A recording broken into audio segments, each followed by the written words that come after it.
The meeting will now come to order. Hello, I'm Donna Savigny, President of the Board of Education. I would like to welcome you to the June 12, 2019 board meeting. In keeping with the board's commitment to open communication with the community, this meeting is being streamed live on the CCPS website at www.carrollk12.org and broadcast live on Channel 21. We are also recording this meeting so that it can be accessed on demand on our website and broadcast throughout the month on Channel 21. We would like to remind you that because this is a live broadcast, anyone who participates in the meeting needs to use a microphone. Later in the meeting, time will be provided for citizens to address the board regarding topics on the agenda or other items of concern, except for items relating to personnel. Persons wishing to address the board should fill out a blue card located on the table near the entrance to this room and pass it to the superintendent or the board president prior to the conclusion of the scheduled citizen participation. Please stand for the Pledge of Allegiance, followed by a moment of silence. I pledge allegiance to the flag of the United States of America and to the republic for which it stands, one nation, under God, indivisible, with liberty and justice for all.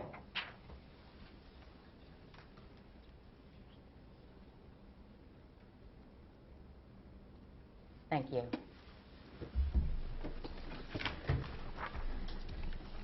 Okay, board members, I need a motion for the approval of the agenda. So moved. Moved by Dr. Dorsey. Second by Ms. Battaglia. Board members, any comments or revisions?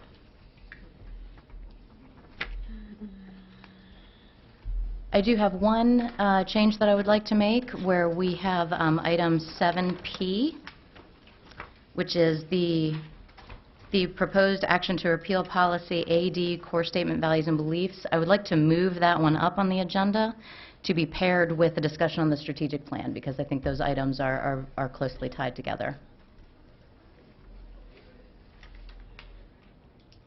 So I would like to make a motion to move 7P up to be paired with 7L. Do I have a second? Second. Seconded by Ms. Battaglia. Board members, any other changes or additions? Okay, then I call for the vote on the approval of the agenda as amended.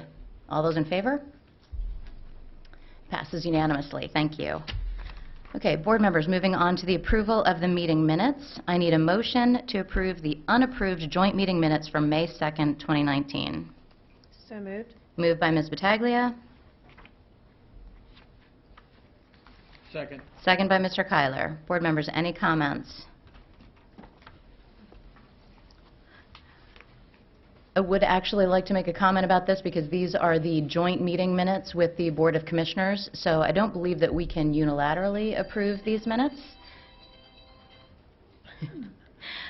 What I would propose is that we get consensus on these minutes from the Board of Ed, and then we would ask Mr. Weaver that you share these with your Board of Commissioners, and then we can jointly approve them at the next joint meeting of the two boards, if that makes sense to folks to follow that process moving forward. Yes, thanks for following up with that, because that was a concern that I had shared with you earlier. So Okay. it makes sense that we would approve of the joint minutes at the joint meeting. At the joint meeting. Okay. I would agree with that. Does that make sense for everyone else? Okay. With that being said, do we have any changes that we would like to make on our end for the minutes as they were published?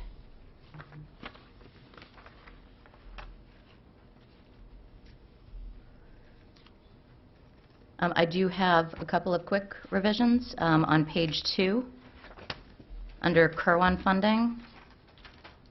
We say pre-K twice in the first bullet point. It gets a little bit confusing if we could cross out the second statement of pre-K.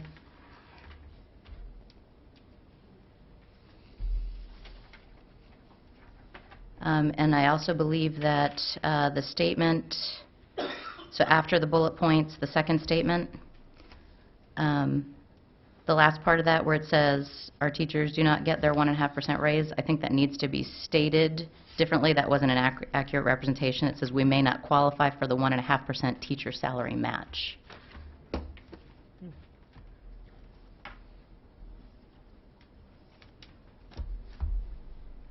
And There is one additional piece in that next paragraph where it says Carroll County Public Schools cannot fund our 5 collected bargaining contracts. I think it should be our anticipated 5 collected bargaining contracts.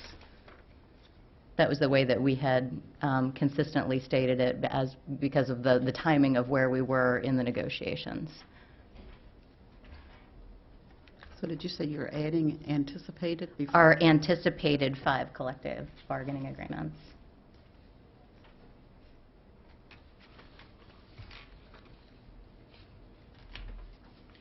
Okay. Board members, any other comments on those minutes? Okay, and I will not be calling for a vote because we're just looking for consensus on our end, and these will be forwarded to the next joint meeting for approval by both boards. Okay. Make sense? Okay, great. Board members, now I need a motion to approve the unapproved board meeting minutes for May 8th, 2019. So moved. Moved by Mr. Kyler, Second? second by Ms. Battaglia. Board members, any comments or revisions?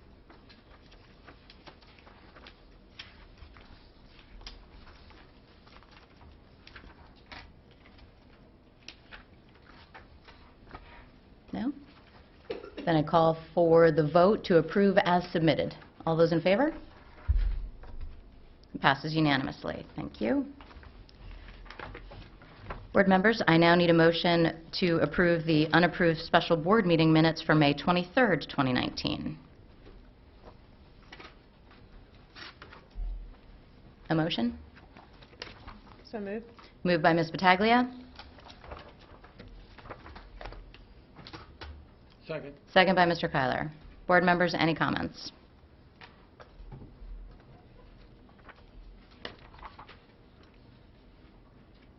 No? Then I call for the vote to approve the minutes as submitted. All those in favor? It passes unanimously. Thank you. Now we need a motion to approve the unapproved work session meeting minutes for May 15th, 2019, Budget CCCTC Feasibility Study. So moved. Moved by Ms. Battaglia, Second. second by Mr. Kyler. Board members, any comments?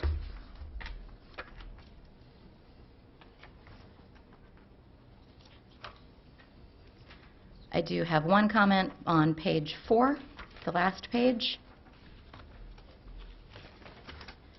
The paragraph that starts, Ms. Savigny stressed the importance of making sure the FCI score is included as an aggregate instead of for each school, it's actually for the system.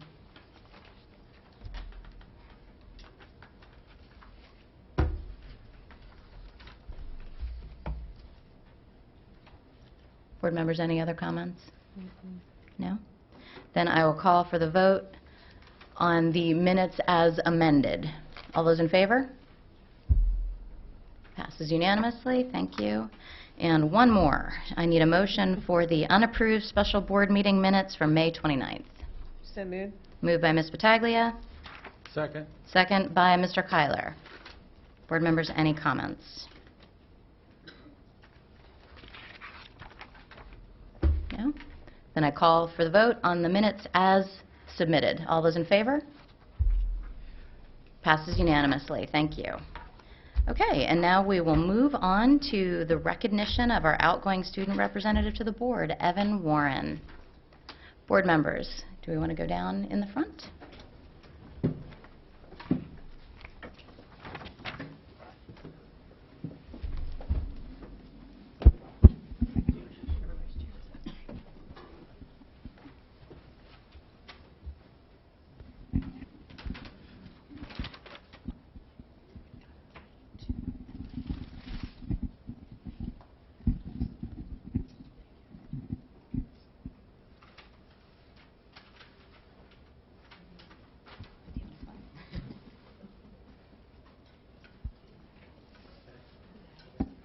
So I have a proclamation to read. boy.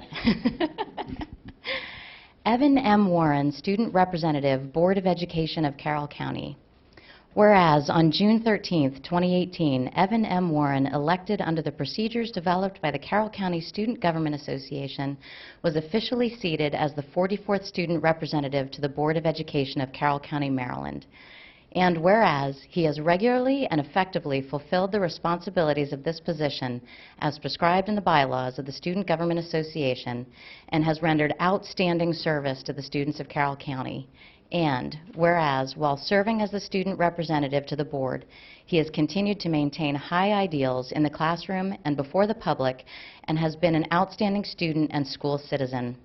Be it therefore resolved that the Board of Education of Carroll County gives recognition to Evan Michael Warren for contributions on behalf of all students in Carroll County Public Schools and wishes for him the very best in all future endeavors. And be it further resolved that this proclamation honoring him be inscribed upon the minutes of the Board of Education of Carroll County, Maryland on this 12th day of June 2019.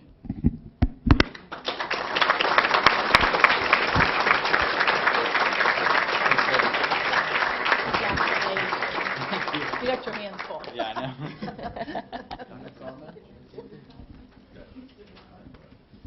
Would you like to say anything? Yeah, sure. Okay. Just like to say it's been an honor serving the students of Carroll County, and we have incredible people working to serve our school system here on the board and at central office. And I'd like to congratulate Jackson, who's our incoming student representative. He's going to do a great job. So thank you. Thank you.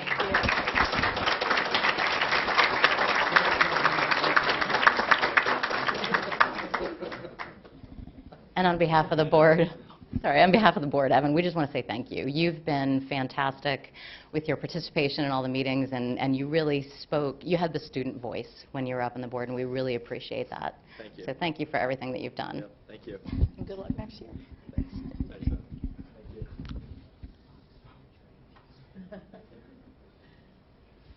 Okay, and now, for the seating of the 45th student representative to the board, Jackson Klingenberg.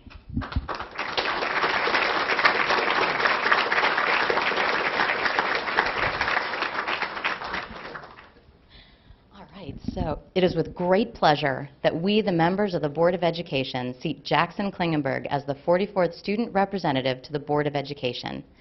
Jackson is a rising junior at Manchester Valley High School. We look forward to Jackson's participation as an advocate and voice of student issues within Carroll County Public Schools. I would also like to recognize Jackson's family members that are in our audience this evening. Dad, Michael Klingenberg.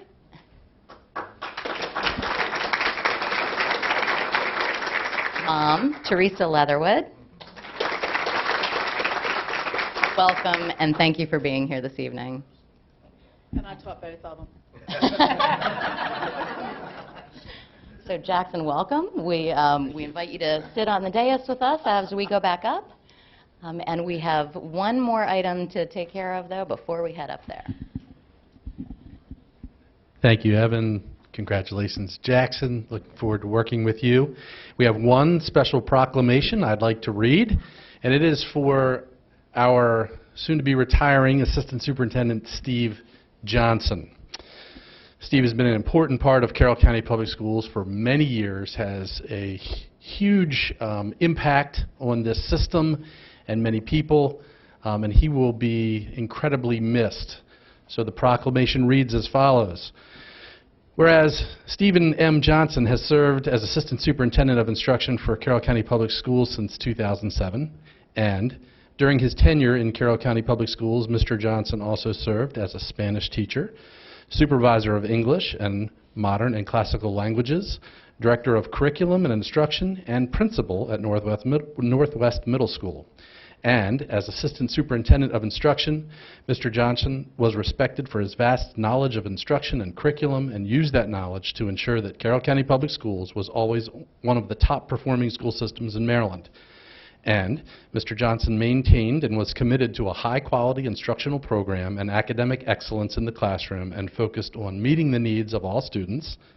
And Mr. Johnson was known for his collaborative approach as Assistant Superintendent and for building and maintaining positive relationships with school system employees, businesses, and the community. And throughout his tenure as assistant superintendent, Mr. Johnson never lost touch with what it was like to be in a classroom and always based his decision-making process on what was best for students and teachers. And Mr. Johnson is truly a person who is happiest when he is in schools, interacting with students and staff, and seeing firsthand the outstanding things that take place each and every day in Carroll County Public Schools. And Mr. Johnson, known for his quick wit, sense of humor, and approachable and friendly nature, will be missed for his ability to lighten the workday and even lighten board meetings. Be it therefore resolved that the members of the Board of Education of Carroll County do hereby offer Stephen M. Johnson a sincere thanks for being an outstanding leader as Assistant Superintendent of Instruction for Carroll County Public Schools. We do hereby recognize the service and dedication that he has rendered to the children and citizens of Carroll County. We wish for him good health, much happiness, and continued success. Steve, congratulations.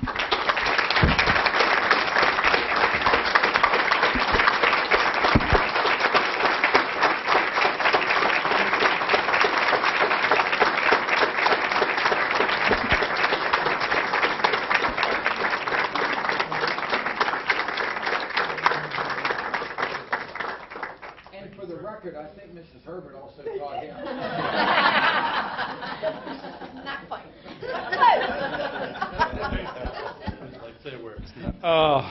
Well, thank you. It has absolutely been a privilege and a joy to serve the students of Carroll County.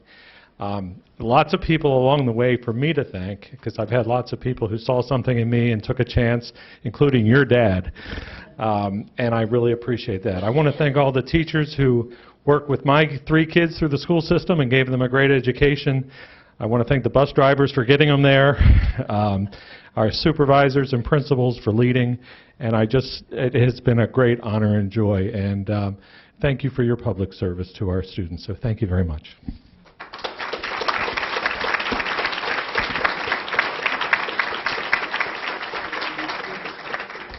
Okay. So board members will stay in front because we're going to move on to student recognition. We have some wonderful scholars in the room this evening. Well, it is an honor to recognize our Carson Scholars for this year. Each year, the Carson Scholars Fund recognizes a select group of high-achieving students in grades 4 through 11 who demonstrate outstanding academic achievement and humanitarian qualities. First-time scholars receive a $1,000 college scholarship award and the coveted honor of being named a Carson Scholar.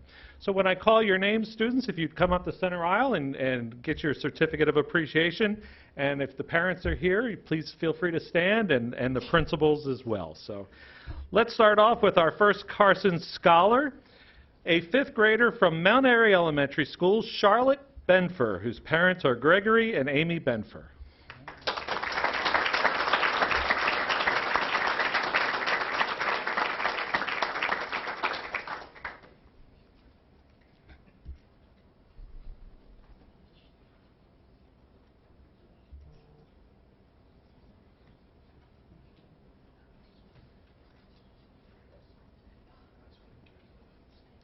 And next we honor Edwin Blyden, an 8th grade student from Oklahoma Road Middle School, whose parents are Edward and Izzy Blyden.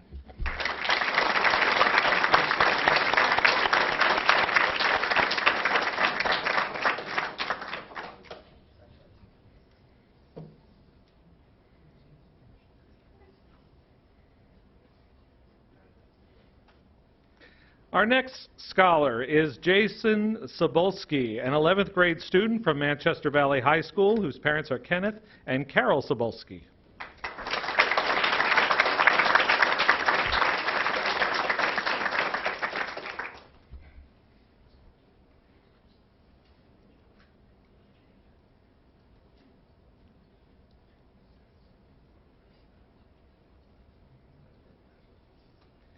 And next, we're pleased to honor a 6th grade student from Northwest Middle School, Emma Cheney, whose parents are Jeffrey and Elizabeth Cheney.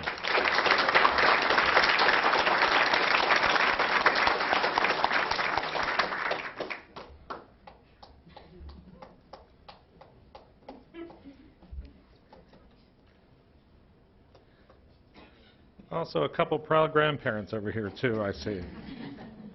And next, we're pleased to honor ninth grade student Natalie Eccles from Winters Mill High School, whose parents are William and Deborah Eccles.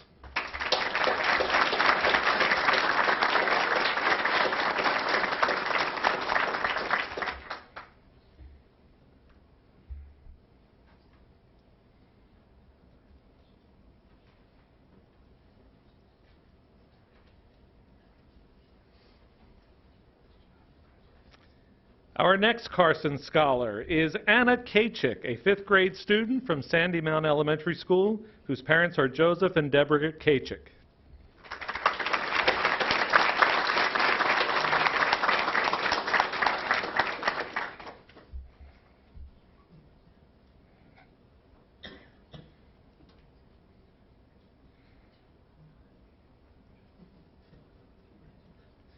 And next we honor from West Middle School, seventh grade student Eliza Khan, whose parents are Ayaz and Saida Khan.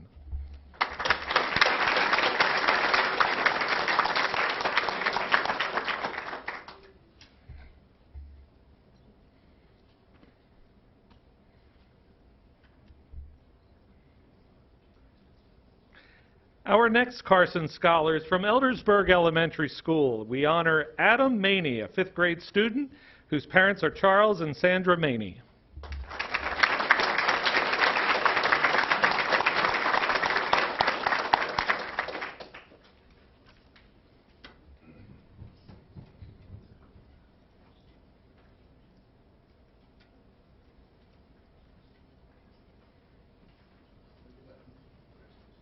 And next we're pleased to honor Rachel Mountcastle, a fifth grade student from Spring Garden Elementary School, whose parents are Robert and Kelly Mountcastle.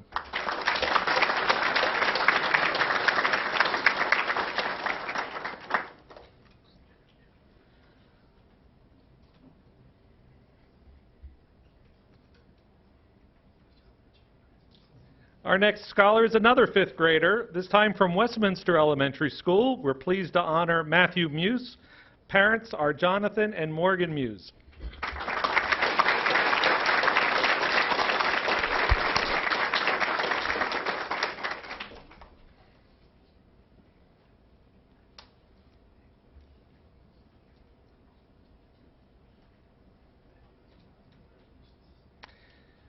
And next we're pleased to honor 10th grader from Liberty High School, Caitlin O'Day, whose parents are Tim and Jennifer O'Day.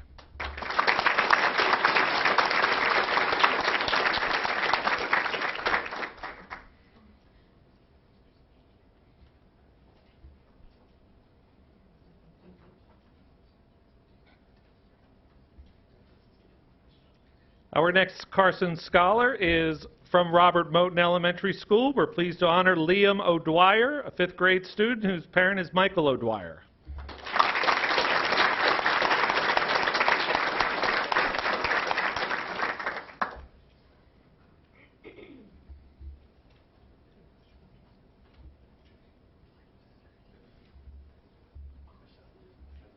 And Mom Amy O'Dwyer. Can't go without Mom. And next we recognize Charlotte Prunkle, a fifth grade student from Linton Springs Elementary School, whose parents are David and Shannon Prunkle.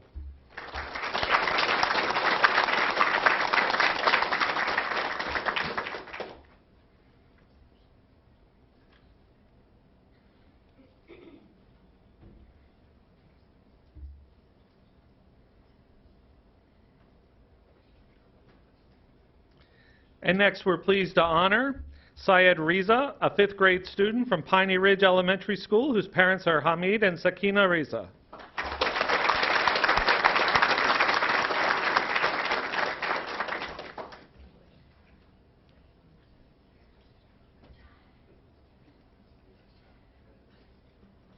And next, we are pleased to honor Madeline Schiavi, a 10th grade student from Franciscaki High School, whose parents are Adam Schiavi and Sherry Price.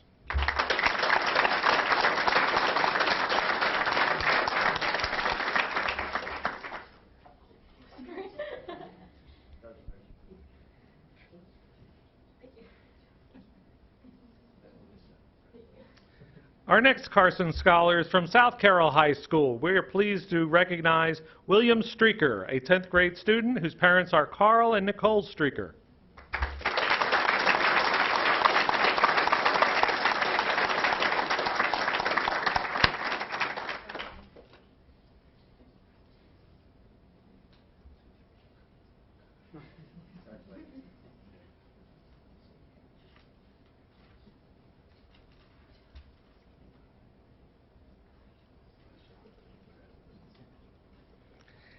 And next, we honor Abigail Wood, a 5th grade student from Runnymede Elementary School whose parents are John and Jennifer Wood.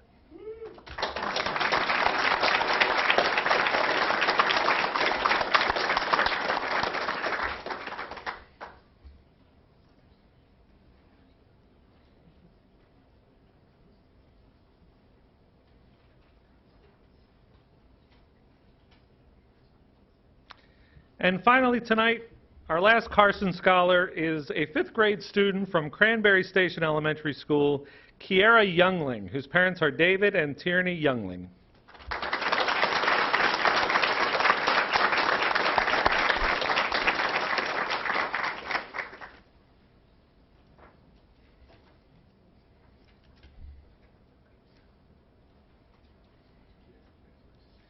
Were there any scholars that snuck in while I was... No? Fantastic. Ladies and gentlemen and parents, we share in the pride of the accomplishments of your students. Let's have a round of applause, Paul.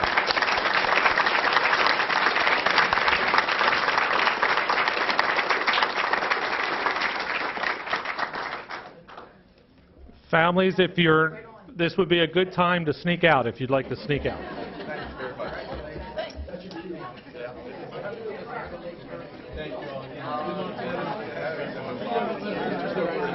Congratulations. Welcome aboard. Thank you very much. Congratulations. All right, man. Kicking them. Keep kicking them. You got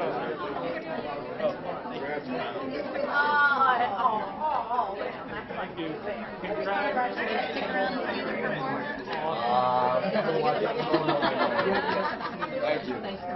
Thank you. Congratulations. Congratulations, Mom. Way to go, William. Good job. Congratulations. Thank you very much. Take care. Keep kicking. Hi, Terry. Thank you.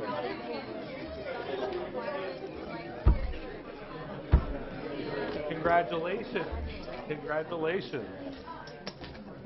Congratulations. Yeah, I think that was probably like, oh my God. I said, what a great way to start.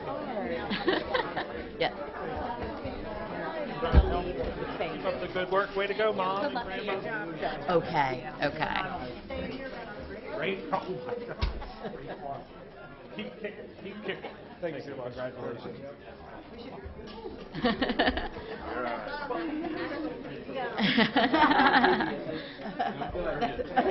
No, we're good.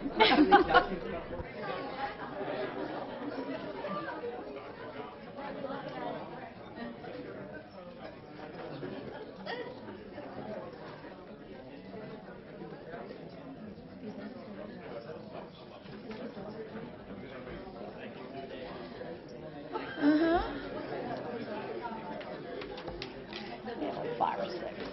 Fine. Maybe like 5 or 6 tonight. Well, maybe we might have more than that. Not like one night. All right, we'll just give it one more minute until everyone has a chance to exit who's going to be leaving.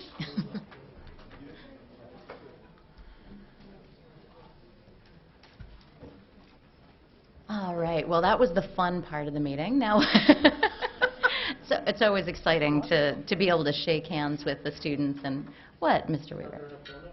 Okay, we are absolutely going to have fun tonight for hours and hours.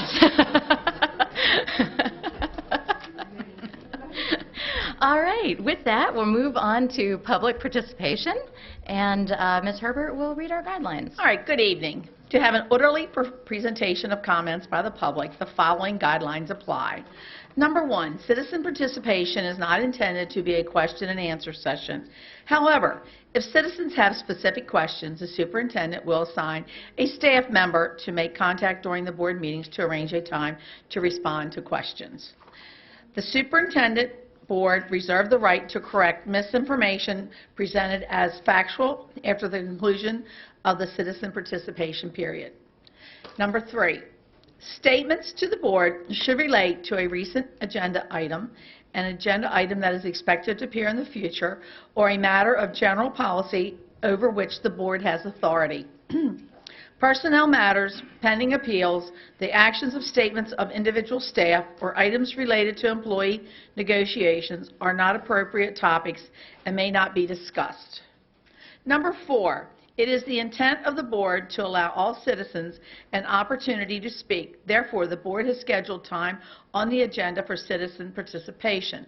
The board reserves the right to limit the number of speakers on a particular topic so that all topics may be addressed. If 30 minutes have passed and there are citizens who have not addressed the board, additional time may be allotted later in the meeting. And number 5, comments are limited to 3 minutes or less. When the allotted time expires, the speaker is permitted to complete a sentence and return to the audience. The public may not display signs or posters during the board meeting. In lieu of signs, or if you are unable to complete your comments in the allotted time, individuals are encouraged to submit remarks to the board in writing. First person tonight is Stephanie Peltzer.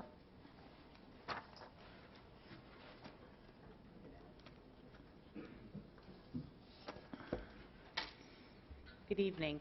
My comments are in relation to a program that First Financial Federal Credit Union, who I'm the Chief Marketing Officer for, is in partnership with the Boys and Girls Club of Westminster. Erin Bishop is their Marketing Director. It might make sense if she went first and presented the materials and then I followed up afterward, if that was acceptable to the board. That's fine.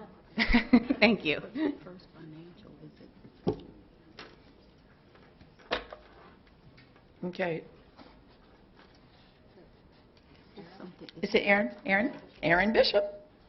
Hi, I'm Erin Bishop. Academic. I'm the marketing director, as Stephanie said, with the Boys and Girls Club of Westminster. I first want to thank the board and Carroll County Public Schools for all of your amazing support of the Boys and Girls Club of Westminster this year. I have really exciting news to share tonight, which is great. I'm here to talk to you about the academic success of our kids this year. We were fortunate enough to start a program with First Financial Federal Credit Union where they supported our children with academic success tutoring, with upgrades to our computers, and with school supplies. That one-on-one and small group tutoring that we were able to do with our kids because of the funding that First Financial Federal Credit Union gave to the Boys and Girls Club has proved instrumental in our kids' grades. And I want to highlight those, and I have some for you guys to look at. 90%, we had 205 kids that were part of our Boys and Girls Club after-school program this year. 90% of those elementary school club members are passing math, and 97% of those elementary school club members are passing English and language arts. In middle school, and that's a tough group, I will tell you, 81% are passing math, 90% are passing math at West Middle School, 92% are passing English and language arts. And in high school, which is a little harder to calculate because they all take different classes, out of the 15 high school students that we're tracking, 7 of them made honor roll or distinguished honor roll, straight A's, and 2 of those 7 kids made honor roll for the first time in their entire life.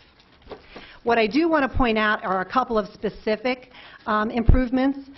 We spend a lot of time with Robert Moton Elementary School students, and we see that 90% of our Robert Moton students are passing math with a B or an OS or better, and 90% are passing English and language arts with a B or an OS or better. One of the biggest improvements that we saw this year was at William Winchester in the area of English and language arts. In Q1, only 28% of our kids that we were serving were passing English and language arts. And for Q3, 100% of our kids are passing.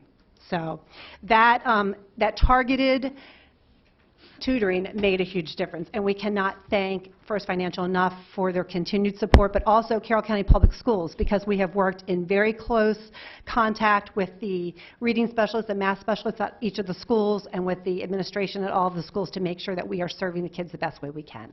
I also want to remind you that Bonnie Mishulam was here and spoke with you last time about East Middle School, and that we are in support of East Middle School staying at its current location because it's in very close walking proximity of the Boys and Girls Club, so we're able to better help those students. Thank you so much. Thank you. Ms. Bishop, thank you very much. Thank you very much for that information. I'm sure we're going to have some folks that are going to follow up with you on this information after tonight, so thank you. All right, and then we're going to have Stephanie Peltzer for her second try. Thank you so much for the accommodation. Good evening. As I said, I'm Stephanie Peltzer. I'm the Chief Marketing Officer with First Financial Federal Credit Union. And we are so pleased to be here this evening with the representatives from the Boys and Girls Club to highlight the importance and the power and the impact of school and business and community partnerships. As the credit union for Carroll County Public Schools for more than 25 years, serving the faculty, staff, students, and families, we are committed to a mission of enriching and supporting the educational environment and the communities so that everyone can reach their greatest potential. We are inspired by the work of organizations such as the Boys and Girls Clubs to empower youth and young adults and enable them to reach their greatest potential. And we stand in awe of the achievements that Aaron has highlighted for us this evening. In addition to our work with the Boys and Girls Clubs, we are active in partnerships with several other Carroll County organizations, including the Carroll Community College and the Carroll Community College Promise Scholarship Program and Penguin Random House Book Fair. And of course, we have a long-standing and very rich partnership with Carroll County Public Schools, including our scholarship program, where we have provided scholarship funding to over 75 students with awards totaling more than $225,000, our work in the classrooms for financial literacy, sponsorship of Carroll County's annual Math 24 tournament, as well as school supply drives where we provide school supplies to students so they can start the year off with confidence and a backpack full of school supplies. We welcome additional opportunities to partner with the Carroll County school students and their families to create impactful partnerships and enable growth and positive change. And we thank you for the opportunity to speak here this evening and to help celebrate the outstanding achievements of these students in the Boys and Girls Club. We are honored to be a part of their educational journey and look forward to their invaluable contributions to our community in the future. Thank you so much. Thank you. And next we have Amy Schultz, and we also have sheets, everyone, up here at the dais, for more information that I am handing out right now. Get a sheet. I'm Amy Schultz, and I'm the PTO president at East Middle School, and I'm back this evening once again to ask the board to please include the replacement of East Middle School when you come to the point of voting on the budget for the educational master plan for this evening. One of the things that we've been looking at as parents of not only East Middle School but some of our feeder schools as well is the information that was sent out, made public, came from the architect. And one of the things that we liked was this chart. But a lot of things that are missing from this chart may need to be taken into consideration when you're looking at selecting your option. So what I've included is a chart that we came up with that need to be considered. First and foremost, is redistricting required? If you were to build a new school at the Friendship Valley sites, it would definitely involve redistricting for all of our kids, including the kids that were just redistricted a couple of years ago. So those costs weren't represented by the architect on the proposal of pros and cons that were presented, but it is critical that that is taken into consideration. The only way to avoid redistricting is to either remodel the existing building, which we all know really shouldn't even be on here as an option. The systems are at beyond their useful life, many of the systems. Day-to-day operations, I applaud our facilities departments, our custodians for trying to keep up with it. But it's a ticking time bomb. There could be something that happens at any time, and what are we going to do with 750 kids? There's no other place to put them. So the next best solution is option B, and that is building a new school building on the exact same property where the current East Middle School is. You need to look at the impact on feeder school patterns, the impact of students during construction. The architect said in his chart that perhaps there wasn't an impact to students during construction at FVE, but regardless of whether the students are in a building next to one being constructed at East Middle's location or if it's at FVE, students are still going to be hearing those construction sounds and noises. So that's why I included that one. The construction time, it really is something that you can't really put a finger on at this point until the exact plans are put together, so that's a yellow. The need for portable classrooms, we certainly don't want to go back that direction, and you would have to do that if you looked at the option A of the current building just being upgraded. Increased transportation costs. If you need to redistrict all of our kids and put them into buses and transport them to FVE, it is going to hugely impact the transportation costs. Could you please finish your thoughts? Yes, Thank you. So there Final are thought. multiple other reasons on the chart, if you would please take that into consideration. And again, it's my understanding that we do not have to have an option picked tonight, but at the bare minimum, you must vote to put the replacement of East Middle School on the Educational Facilities Master Plan this evening. Thank you. Thank you.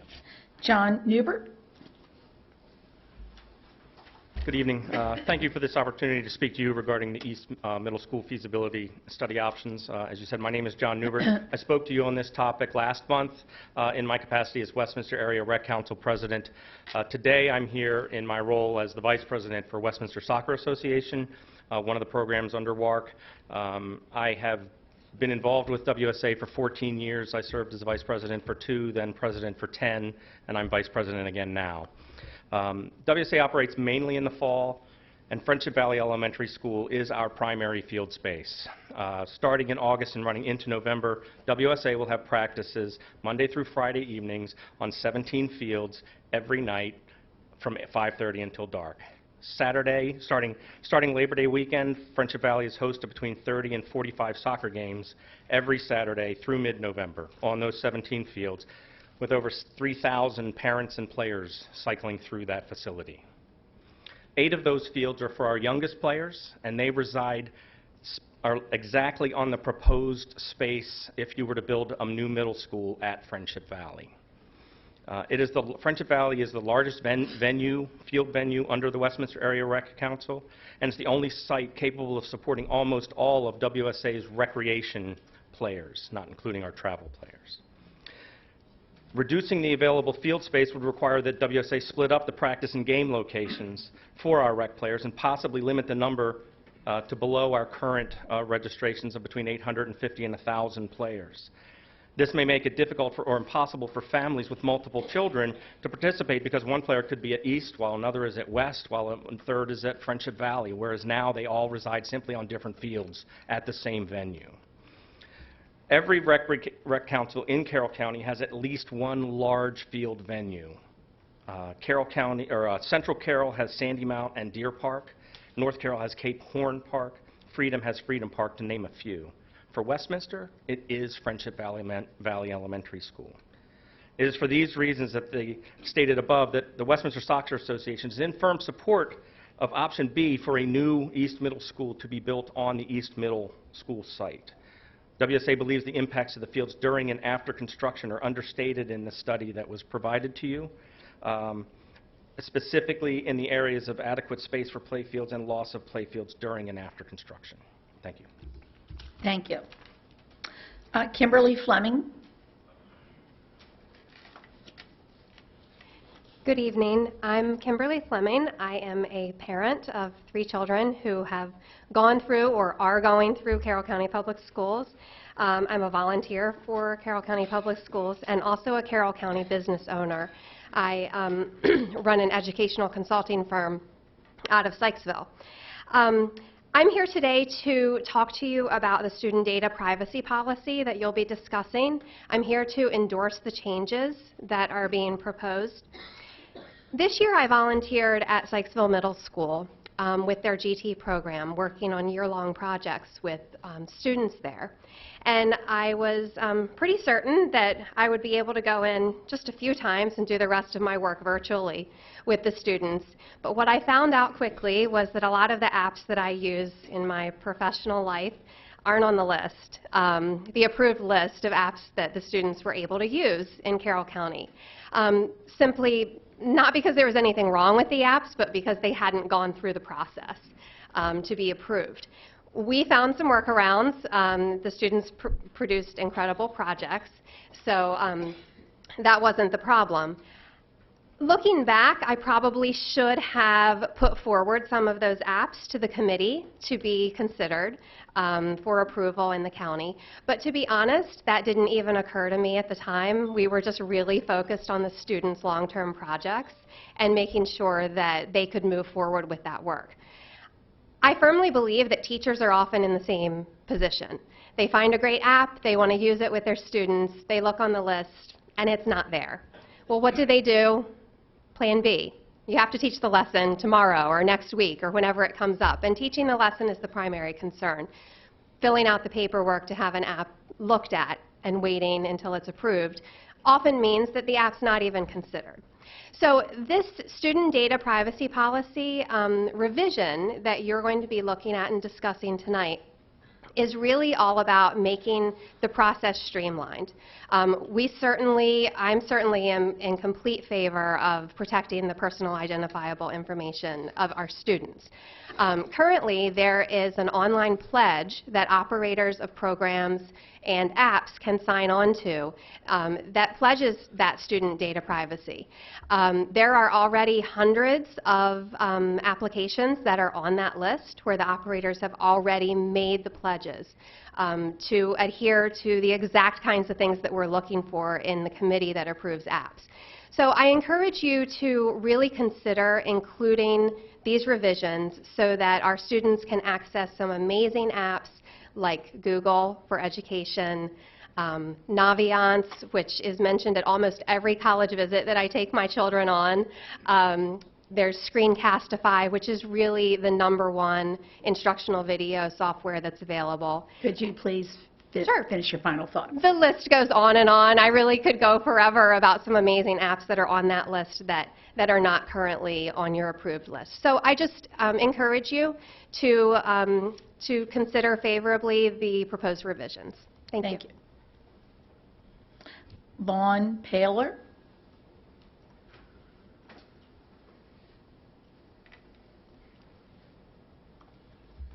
Good evening. My name is Vaughn Paler.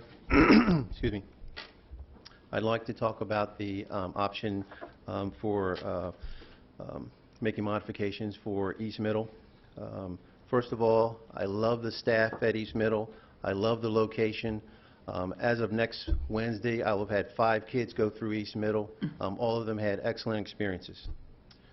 I believe this time last year, a little bit before that, I was asked to support a committee to assess the school closure and redistricting, and we presented that information, I believe, last year in the fall, in the October time frame. Out of that committee, excellent information was given to us from the hardworking staff here at Carroll County Public Schools. They gave us great insight into why a school cannot be closed or why a school or redistricting could not occur. So anyway, from that, we determined that something had to be done with East Middle. Again, East Middle's location was identified as being the best for transportation, for keeping a neighborhood structurally sound, for people to be able to locate for athletic events and other activities as well. I understand that there are a couple of options on the table. I want to advocate for option B. I'd like to encourage the board to ensure that we don't approach this with a piecemeal solution. Fixing part of East Middle, a portion at a time, I believe is a piecemeal solution. I believe that we need to jump into this both feet and rebuild a new structure there. The structure has been there for 40, 50, no, more than 40 years, 60 or 70 years. I know people that are in their 70s that went to that school as a high school. So I think that we need to look at that and see what we can do. We're in the 21st century. We need to bring our buildings into the 21st century. Some people will say buildings don't teach kids. That is true. But a very nice structure, a structure that's state-of-the-art, will inspire kids to do better. What I mean by that, and you can have example after example, and that is that as an elementary student goes into a middle school, they are at awe at how different the school is. As a middle school student, they go into high school, the same type of situation occurs. And then when they're a high school student, they go into college. You get the picture. Thank you. Thank you. Beth Tevis. Hello, I'm Beth Tevis. I'm here to speak for two reasons that have both been referred to this evening. I am a board member and a volunteer at the Boys and Girls Club, and I've been doing that since 2006. And I am extremely proud of the gains that have been made by our students this past year with the focused tutoring that's been going on. And one of the reasons that's important to me is because I started my relationship with Carroll County Public Schools in 1976 when I student taught at Westminster Elementary School. I taught there for 7 years. I worked in the McDaniel Education Department for 17 years. Following that time, or about that time, I was asked to join the people interested in the Boys and Girls Club in its original location. And last year, we were able to move that location. Let's see. I've also been the PTO president at West Middle School. I've been on the school improvement teams for William Winchester and Westminster High School, and I have 2 children that attended schools in the Westminster area, and they successfully graduated. So, I am very interested in option B for a number of reasons in the East Middle plan of renovation or relocation. The first one has to do with the club received 2 community block grants for a total of $750,000. And a significant reason that we received those block grants had to do with our proximity to East Middle School. In addition, those are the statistics. In addition, in my opinion, with East Middle on its current campus, the help and support the Boys and Girls Club can provide to the students and to their families is immeasurable. They are the only school population that can walk to the club, so our ability to take members is not dependent upon bus seats. We have found that a significant number of students who join the club in middle school continue to attend through high school and then often return as mentors. And so we are very focused on the community that has been built since 2006, and in its new location, East Middle is a significant portion of that community. Thank you. Thank you. Our next speaker, Pamela Zappardino.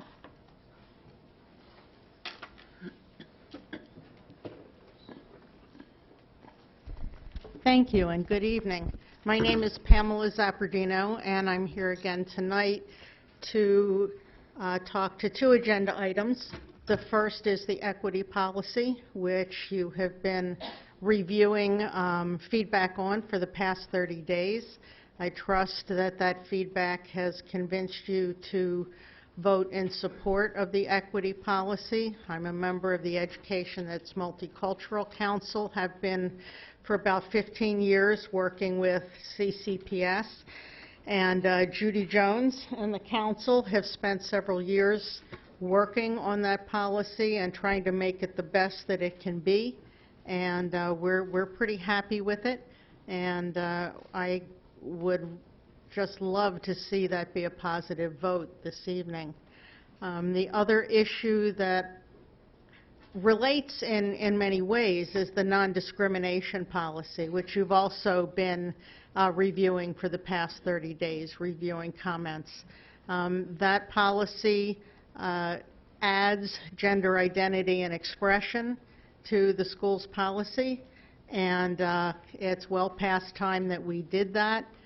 I would also hope that after you all vote in favor of that policy, that in setting the regulations, the superintendent, Mr. Lockard, takes a look at information that's been provided to the board by Free State Legal, by the ACLU, and by our local PFLAG chapter in setting the requirements that are going to govern that part of our anti-discrimination policy.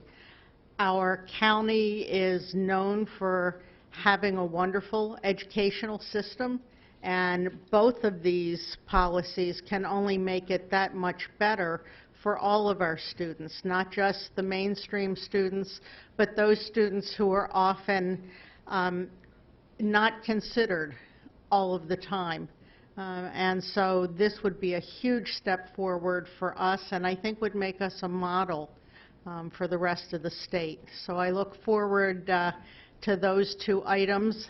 I'm not quite sure how long we're going to be here before they come up, but I'm still looking forward to them. So thank you. Thank you. David Downs.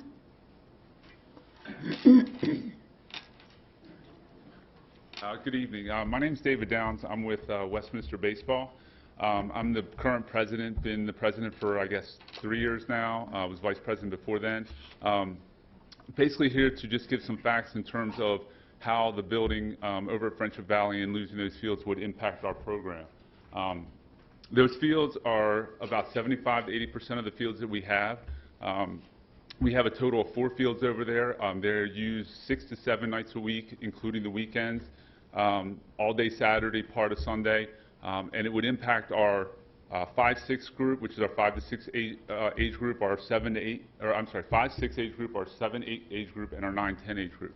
Between those 3, we're talking over 300 kids that would be impacted. With the loss of those 4 fields, I don't know what we would do. There are really no other fields for us to go with those kids, so we would basically have to cut our program by 70-75% because there's no place else for us to go in terms of those fields. You know, I looked at the proposals as far as the different options, and I've heard some people talk.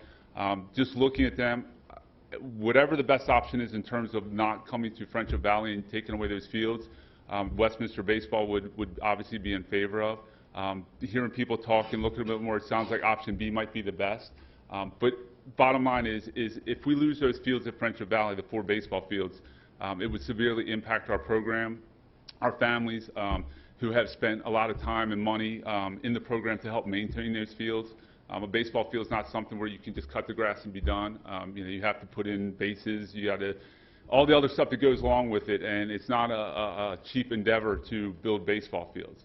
So I hope that when you guys take the vote or whatever in terms of the options, I hope you'll take into consideration the impact that it would have on not only lacrosse and soccer, but baseball as well. I know we're not quite as big as soccer, but again, it is about 75 to 80% of our families that would be impacted. So I hope you'll take that into consideration. Thank you for your time.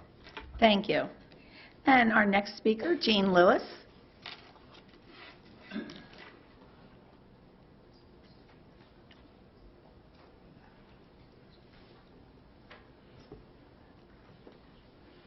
Good evening, everyone. First, I'd like to thank Jason Anderson and Judith Jones for the ETM Council and Liaison meeting that we had last Friday at Carroll Community College. It was really refreshing to go to this one because when you look back, we could really see the progress the system is making. And that's why it's so imperative at this point for us to pass the new education policy that came up before you last week. Like Pam, I've been a part of the ETM Council for probably 15 years or greater. So, and I know that Virginia Harrison was the mother of it because she was asked by Paris Clendening, I believe it was, to set that up in the county.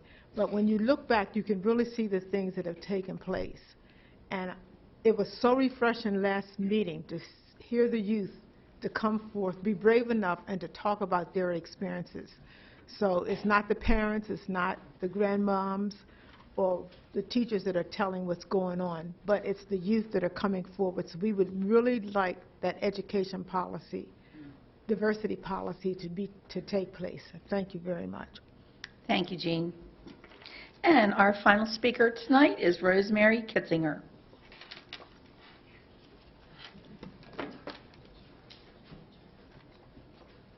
Hi, I'm Rosemary Kitzinger. Don't mind my multitasking. Busy day.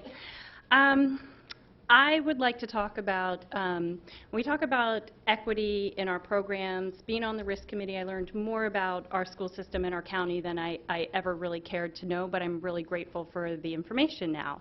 So I understand a lot more now, and there was a common theme across our high schools, and that is in the high schools with the lower attendance, not attendance, but population, we're not providing equity to our students. I know Dr. Lockhart's heard me say before, we offer Spanish, Spanish, and Spanish. We only offer Spanish for our foreign language. There are no other options. I recently had the displeasure of trying again for the third time to schedule my rising 10th grader with her schedule for next year. She is an honors and AP student. And in our school, we do not offer but so many units of classes because we don't have the enrollment. We don't have the population. So what happens is we're not the only student. There are multiple students across our school juggling between, do I want to take the higher level math class, or do I want to take the AP World History class or the AP US History class, or do I have to bump down now to an honors program because I can't get a seat in the AP program? These are choices our students should not have to make. They've worked hard to earn the right to be in the AP classes. They should be in the AP classes. These are decisions that they shouldn't have to make. One of the things that we talk about in this county with parents of GT kids, which I have one, is, you know, there isn't much for our GT kids in the county. But when they get to high school, at least they have the opportunity to be more academically challenged because of those AP classes or the honors classes, but mostly the AP classes, I'll just be honest.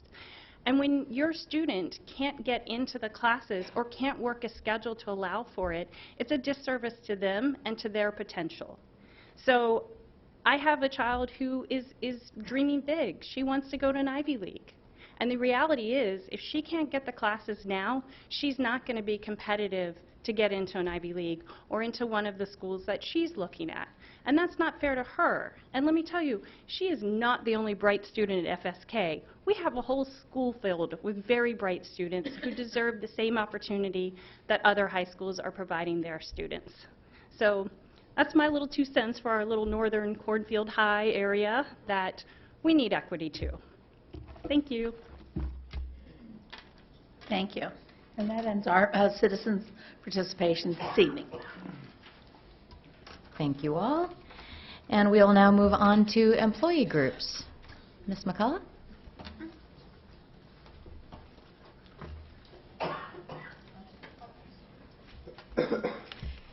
Good evening, Commissioner Weaver, Superintendent Lockhart, members of the board, and congratulations, Mr. Klingenberg. Welcome. Are you ready for this? Oh, yeah. My theme tonight is, during my report, is appreciation. First of all, I'd like to extend my sincerest appreciation through the last 2 weeks of my mom's passing. I appreciate all the words of kindness, care, concern, cards, hugs, visit to the viewing, funeral. it was wonderfully overwhelming, and I appreciate everyone's expressing their care and concern. The next view of appreciation that I would like to extend is to community groups, individual members of the community, parents, administration, as they showed their appreciation and recognized the efforts and hard work of our educators during American Education Week. We stand in support for this year, one more time, for our appreciation of the endurance, hard work, perseverance, the effort, the time that our negotiations team put in this year for the bargaining endeavors. And as you know, last night we did, the tentative agreement was accepted. And lastly, I would like to call Mr. Steve Johnson up to the podium. I don't know if this is right, but guess what? I've done things like this before, so why stop now? Right here.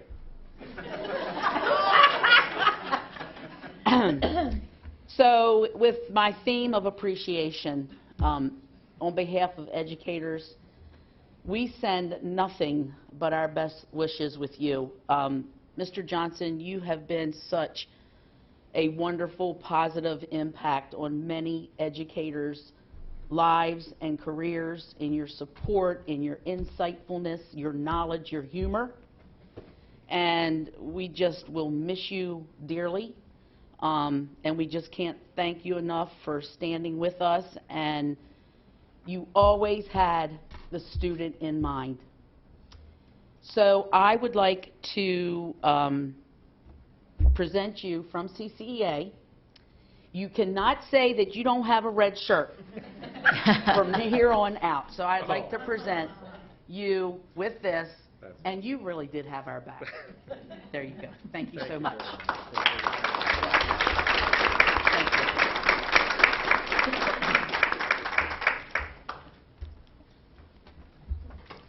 Welcome, Ms. Deal.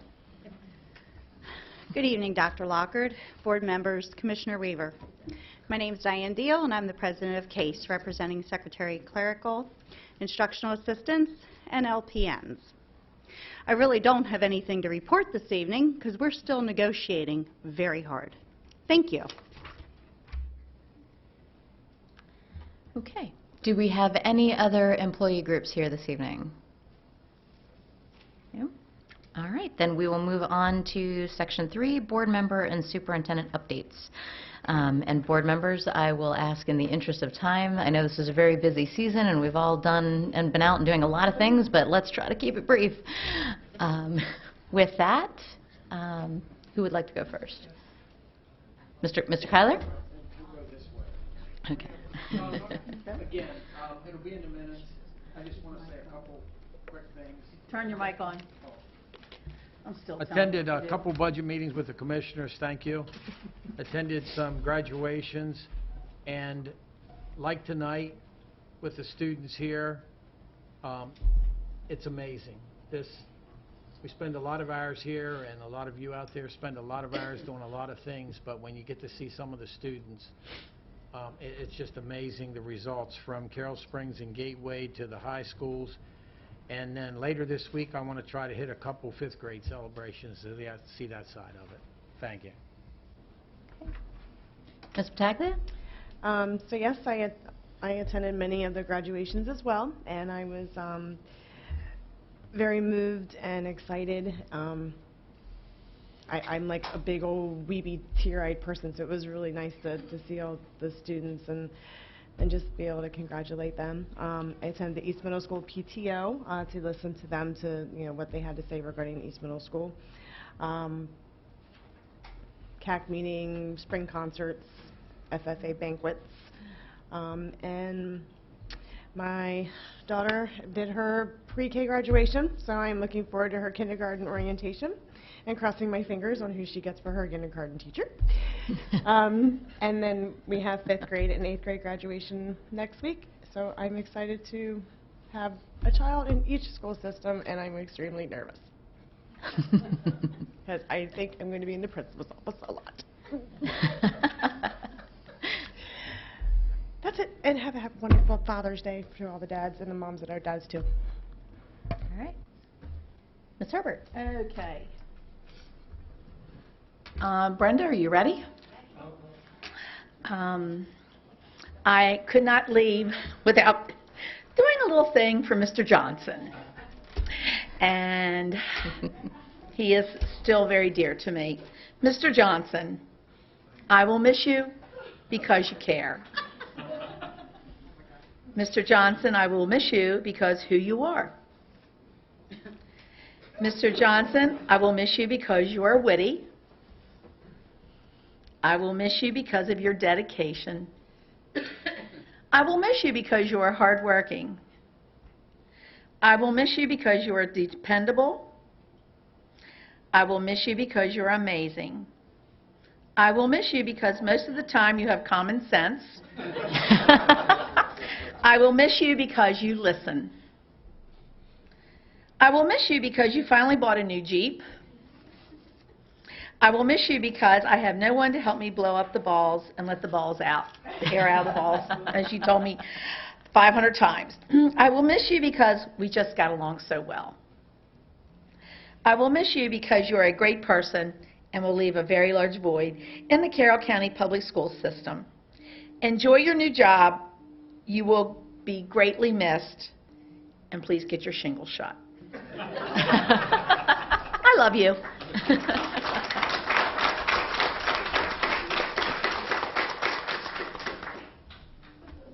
Very nice.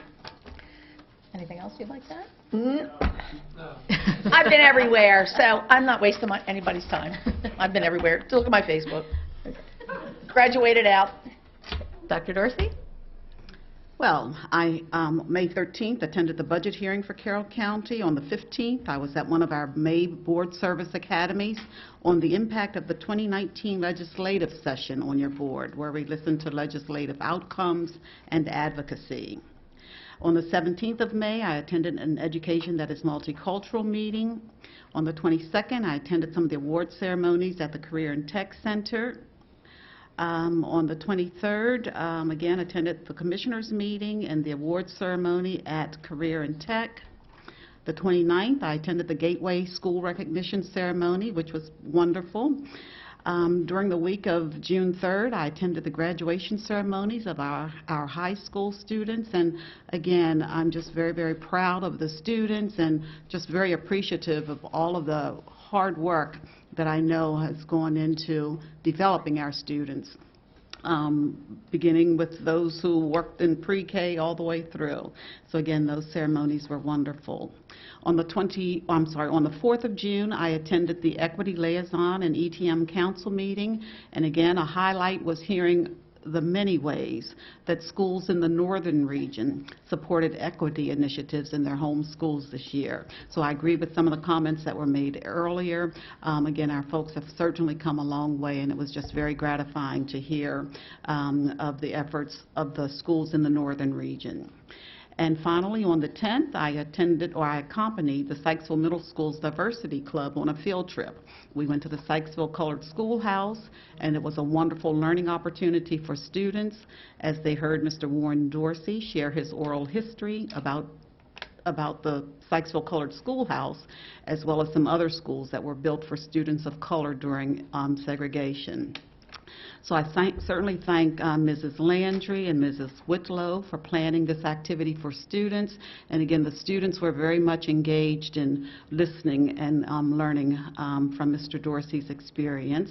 And I also thank Mrs. Patricia Greenwald, who was the curator for the museum. So again, it's been a busy time, but again, some very, very worthwhile and wonderful experiences. Thank you, Dr. Dorsey. And I'll just reiterate that it was a very busy season with all the budget discussions, several special board meetings, a lot of work sessions on topics, as you could probably all tell from the sheer number of minutes that we needed to approve earlier this evening. But it's a very special time of year with all the graduations and everything. It's so fun and fulfilling to get up at the graduation ceremonies and see the students' efforts coming to fruition and all of the school system's efforts and, staff, the superintendent, educators, like all the hard work that we've all put in, and the students reaching that ultimate achievement is just very exciting. So it was great to be able to attend several of the Career and Tech Award ceremonies, the Gateway Certificate Ceremony, which is always a really moving event, and I think they graduated their largest class this year ever, which is exciting. Several of the high school graduations, Westminster and South Carroll high school grads that I got to go to.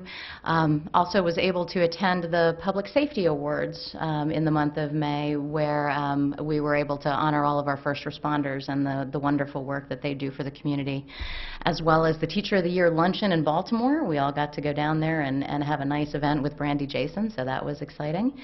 And I, too, have a 5th grade graduation to go to on Friday, so I'll try to keep the tears down. But it's just a wonderful time of year, and I want to thank everyone, our educators, our staff, everybody who do so much to make this such a fabulous time of year. So thank you.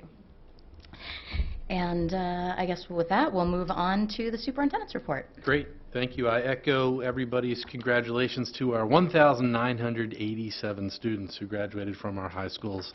I was really proud to be a part of many of the graduation ceremonies and honor the class of 2019, along with their many outstanding accomplishments. It's also important we commend our high schools, the administrators, teachers, staff. It takes a lot to put on a graduation ceremony, and they did a great job of making that meaningful and memorable for our students and their families. I'd also like this evening to recognize Kim Dolch. Kim, as you know, was a longtime principal at North Carroll High School, and most recently the last several years as director of high schools here in Carroll County Public Schools. Kim is retiring at the end of this month, so this is her last board meeting, and I wanted to make sure that we publicly thanked Kim for her dedication, tremendous efforts in support of Carroll County Public Schools over the years, and wish her nothing but the best in her retirement. So Kim, thank you so much.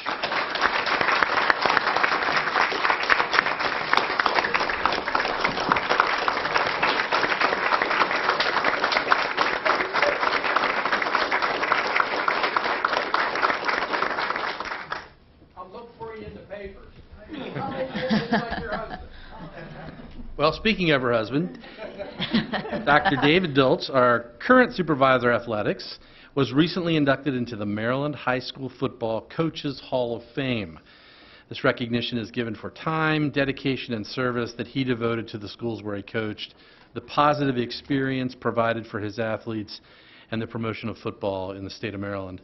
We congratulate Dave for that outstanding honor and award, and also thank him for his years of service and wish him nothing but the best in his pending retirement in just a few days as well. So we're sad to lose both Kim and Dave to retirement and wish them nothing but the best moving forward.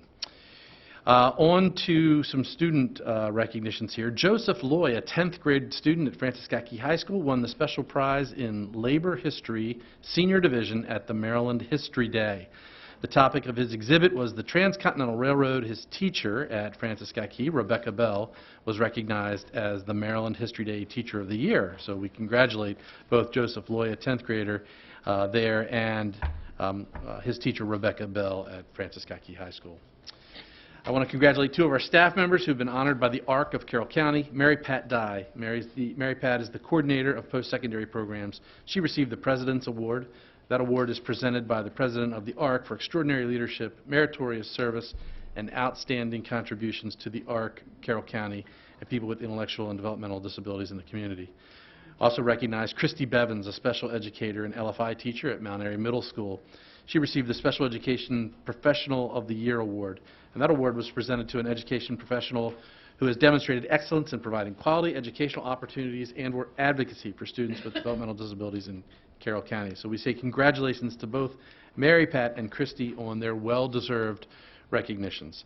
Finally, although we still have a few days to go, we wish all of our students and staff a very safe, relaxing, and wonderful summer. Thank you. Okay, and with that, we will move on to the presentation section, and we don't have any presentations this month. We did actually have one that was scheduled for this month that, in the interest of time, we decided to move to the September timeframe. So thanks to those who were involved in putting the trauma-informed practices information out there. We are very interested in hearing about that, but we will take that in September. So we will move on to the reports section. And the first item up is the school construction report. Dr. Lockard. So board members, all the reports in this section are here for your information. As we typically do, we bring you monthly reports as well as for this agenda, we are also bringing annual reports of several of your advisory councils and committees. So with that, we can start with the school construction report. Staff is available if there are any questions.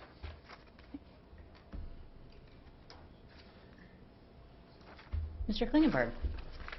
Hi.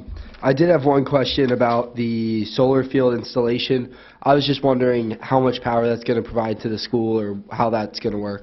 Great question, and welcome. Congratulations. Thank you.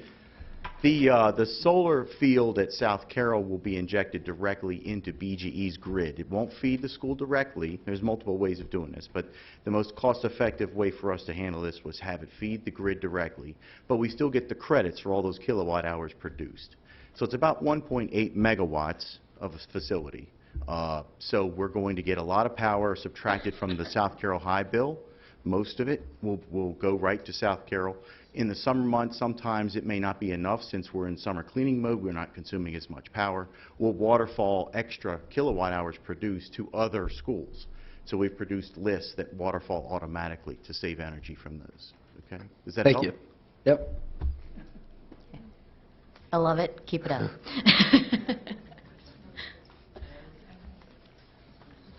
Mr. Marks, I did have one quick question about the Westminster Science Room renovations. So I know that we were awaiting comments from the state. Do we have any idea how long that's going to take, and is it slowing anything down? It's not slowing down. We're on schedule for next summer for that work to happen. We have received some preliminary comments, nothing official from the state, but they were very minor, and our design team and our project managers handling those, so we're doing okay. Board members, any other questions? No? Thank you, Mr. Marks. Enjoy. Okay, we will move on to the Safe to Learn Act implementation report. Again, board members, our monthly update on Safe to Learn Act implementation. We do have staff available should there be any questions. I believe Mr. Williams is even here this evening. And so one of the policies that we'll be reviewing later on this evening is a direct result of the Safe to Learn Act implementation. So I suspect we'll probably have some questions during that portion. Board members, any questions for right now? Yeah? Okay. Great. Moving on to the Carroll County Public Schools District Assessment Report. Okay, so board members, we're bringing to you the report of the District Assessment Committee. This committee was formed based on a law passed by the General Assembly in 2017 to advise and make recommendations surrounding the time and purpose of assessments in Carroll County Public Schools. The law requires a report by the committee at this meeting, and that's what is presented to you. I know Dr. Pfaff is here to provide any additional highlights or answer any questions as appropriate.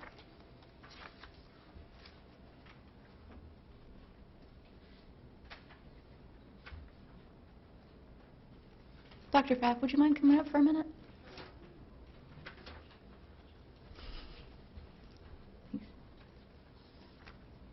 Sorry. I was kind of waiting for the question. Sorry. Okay, that's okay. I just had a question about that. So the recommendations were that, I mean, there were some places that we were a little bit over, but there weren't really any recommendations for changes at this point. Not at this point. And the reason being, MCAP, the Maryland Comprehensive Assessment Program, is also going through some changes that will take place next year, implemented next year. And so we didn't want to make changes prior to knowing exactly what the state is going to we do anticipate some of the changes. For example, at the elementary level where we have some of our biggest issues, Mrs. Dale has already sort of been on trying to stay ahead of the game a little bit, and is already anticipating where some changes will be made in the comprehensive benchmark assessments. So it's very likely that they will be shortened, which will help considerably. But not trying, but I know that the teachers have found those comprehensive benchmark assessments to be very helpful in guiding their instruction for the remainder of the year. Absolutely. So they won't be significantly altered. No, not at all. Okay. No, and that's really why they want to wait to see exactly what the state is going to do, because they want to make sure that the alignment doesn't change in any way. So, yeah, want to make sure everything stays in sync. I did have one other quick question under next steps, number 4. It says the development of an instructional technology plan is in progress and should be completed by June 2019. I wasn't aware that that was that far along, that it was expected to be completed very shortly. Is that? We are still on schedule, pretty much. In fact, today we met we had a large group that we pulled together in April. Teachers, administrators, our staff from technology services. So across the system, we had a very diverse group that met for 2 full days. And that group provided a great deal of feedback and input. In addition, we also reached out to the Curriculum Council, to the Teacher Advisory Council. So we had parent input, additional teacher input. So throughout the course of this year, we've taken steps to collect input from a variety of sources and stakeholders. And so we have been working on a sort of synthesizing all of that feedback and aligning our intended outcomes and actions with our strategic plan. And we shared the draft as it is as of today with Mr. Anderson this morning. And then we also sent it out to the committee that met back in April to get their feedback. So we're very close to what I think will be a working document. I don't want to say it's going to be a final document because it's, you know, and it's an improvement plan. But we are very close to that point. Okay, I'm very glad to hear that, and I'm excited to see it. And I know that the student data privacy topic that we'll be discussing later is a first step in the right direction. So Exactly. Thank you. Sure. Board members, any other questions? No, but I think we should also acknowledge that this should be Mrs. or Dr. Fast's last meeting with us as well. I was waiing until the July meeting. I have one more. She has one more. Oh, okay. One more. Yes. I thought it was June 30th. Thank you. Okay, and with that, we will move on to the advisory councils and each of their annual reports. And Dr. Locker, did you want to make a couple of comments before we go into those? Just quickly, board members, under your policy BDF, advisory councils to the board require each council to issue you an annual report at this meeting, the June meeting. The report details the activities of the council based on the charge provided by the board last year. And there's at least one board member who served on each council as well. The first report is from the Career and Technology Education Council, and I guess Dr. Pfaff is still available should there be any questions, and then we can go through each one for questions or comments. Okay. And board members, I would like to say that I want to thank the community reps that are on each one of these groups for their time and their effort and their input into each one of these groups. I know that a staff member is going to be presenting the report very quickly for each one of the councils tonight, but I would like to recommend maybe for future possibility that we maybe have a work session separately for these reports, because you can see there's a lot of recommendations that are coming out of these, and I think we'd like to hear from a parent rep that's on each one of those councils with the feedback that they're providing. So if we could maybe think about in the future setting up a work session to go through each one of these committees, and we can have then a staff member and a parent rep provide the recommendations and the thought process behind them. Right. I'd like to echo that recommendation to the board. The way it's been traditionally set up here, there actually aren't presentations. It's a report, and we have staff available. But I do believe, as you just stated, Ms. Savigny, and that in the future, we need to look for possibly a work session setting where we could have each of the committees spend a little time with us and have some conversation. These are board-appointed and tasked committees and councils. I think it's important that we spend that little bit of time in conversation, two-way conversation, so that we can really kind of unpack the work of the year, and also that helps, I think, the board, as it develops a charge for the coming year, helps hear that and take that into consideration. So again, tonight I'm following what's traditionally been in place, but we've had some conversation about where we'd like to go for the future. Okay. So board members, do we have consensus that we'd maybe like to try to schedule something, a work session over the course of the summer where we could have that set up? Does that make sense? Okay, great. Okay, so with that, we'll just quickly go through each one of these reports and see if there are any questions. So the first one up is the annual report of the Carroll County Career and Technology Education Local Advisory Council.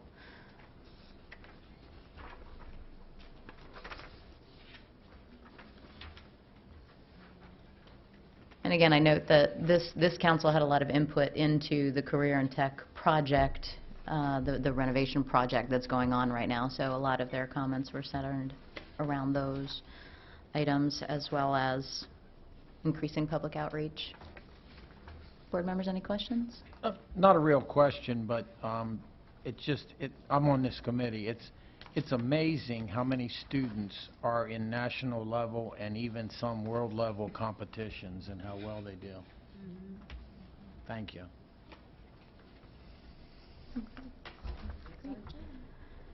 All right, so then we'll move on to the annual report of the Carroll County Teacher Advisory Council.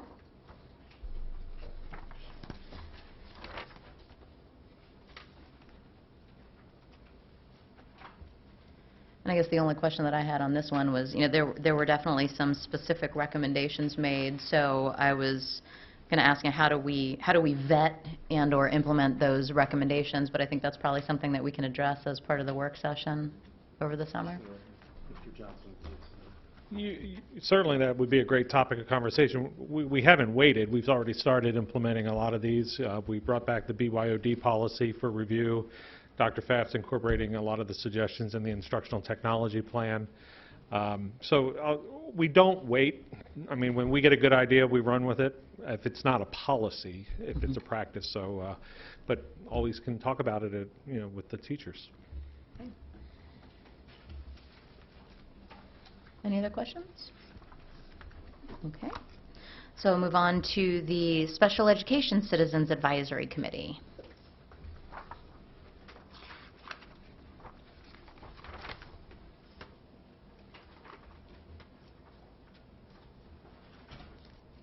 Ms. Herbert? I'm on this Special Education Advisory Committee, and I want to commend all these, the staff and the parents that are so active in this group, and the attendance in these meetings are just unbelievable. So I just want to thank everyone that participates, and also the staff and all the hard work that they do. And it was really nice. I even attended the final picnic at Carroll Springs, but I am telling you, they do put in a lot of time and a lot of hard work, along with working with their, their special children too. So, and the staff never stops working. The staff never. So it's a very hard-working group.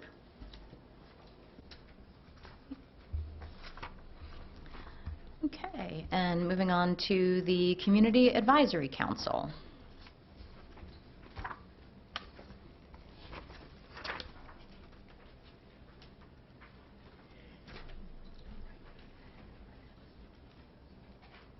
And Ms. Battaglia, are you the representative on this one? Okay.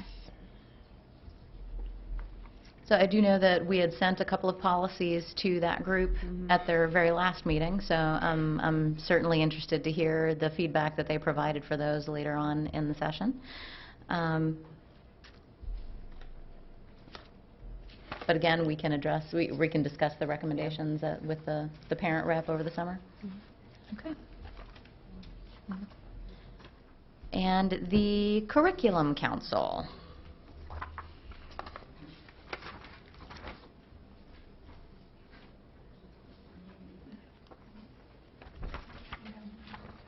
Dr. Pfaff, could I ask a quick question?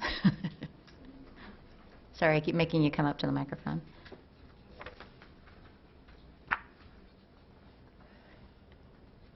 That's quite all right. Okay. Just in how this ties to the textbooks and materials that we're approving later, how do those tie together? It's the same group that, of course, the recommendations and the information that is in the report that you're currently looking at, of course, is the same group that reviews the textbook materials. We separate the two out because the textbooks require your approval before we can move forward.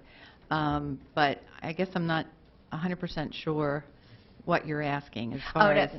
That actually was what I was asking. Okay. I just wanted to make sure that the board members kind of understood how the pieces all fit together. Okay. Yeah, the council members are introduced to the books in March. They have 2 months to review the materials. And then in May, when we meet again, we discuss at length, if needed, any of the titles, and then there's a vote that's taken. And there are typically a lot of curriculum rewrites that happen over the summer. Is that accurate? Yes, there's a lot of curriculum work that's done over the summer. And I'm guessing that perhaps you're wondering if the council is involved in any of that work? Right, because I mean, we have to approve the textbooks and the materials, but I'm not sure that we necessarily see or approve curriculum rewrites that are done over the summer. Correct. From my perspective, the purpose of the council is to inform the group of any curriculum trends, issues, concerns, changes, and so at each meeting there are presentations to the council on various curricular areas and topics. And the purpose of those presentations is to inform the group, and then also to get their feedback and their input relative to the content of the presentation. And so that gives supervisors, I think, a good perspective on community standards and what the community would like to see or not like to see, perhaps, in the curriculum. So it's more open-ended in a lot of ways. But generally speaking, our job, I think, is to keep the council informed of, obviously when the Common Core and all of those changes were taking place, that dominated all of our curriculum council meetings, as you can well imagine. The state assessment data, that's also an area that we concentrate on because that directly relates to curriculum. And we try to make sure that they understand how we use that data and how it informs curricular changes and things of that nature. So the topics are often, they're chosen either based on changes that are pending or major revisions that need to occur or interest from the group itself. I always collect at the beginning of or at the end of each year, I collect their interest in terms of what they would like to see on agendas in the future. So it's a combination of both. Okay. And I do know that for years there was a family life group that the health curriculum would go through to make sure that it was consistent with community values and standards. And does this group take the place of that, or does that still happen behind? No, that is still a separate group. Okay. Yes. And so how does it go through that group before it goes to the curriculum council or for textbooks or materials that we're approving? The two groups are completely separate. So any materials that are reviewed by the Family Health Council or committee would not go to the curriculum council. Their recommendations would go directly to you for approval, just like curriculum council goes directly to you for approval. Okay. But we haven't seen any recommendations from that group? No. Right. So it would have to be related directly to the family life instruction in units, correct? Correct. Right. Okay. So we're not bringing any of those recommendations to you. This is all Correct. general curriculum. Yes.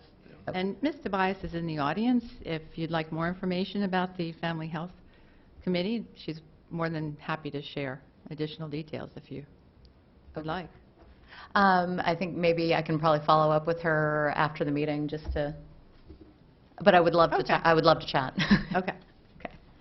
And I am the board's rep on the Curriculum Council meeting, and I have had a conflict in my schedule.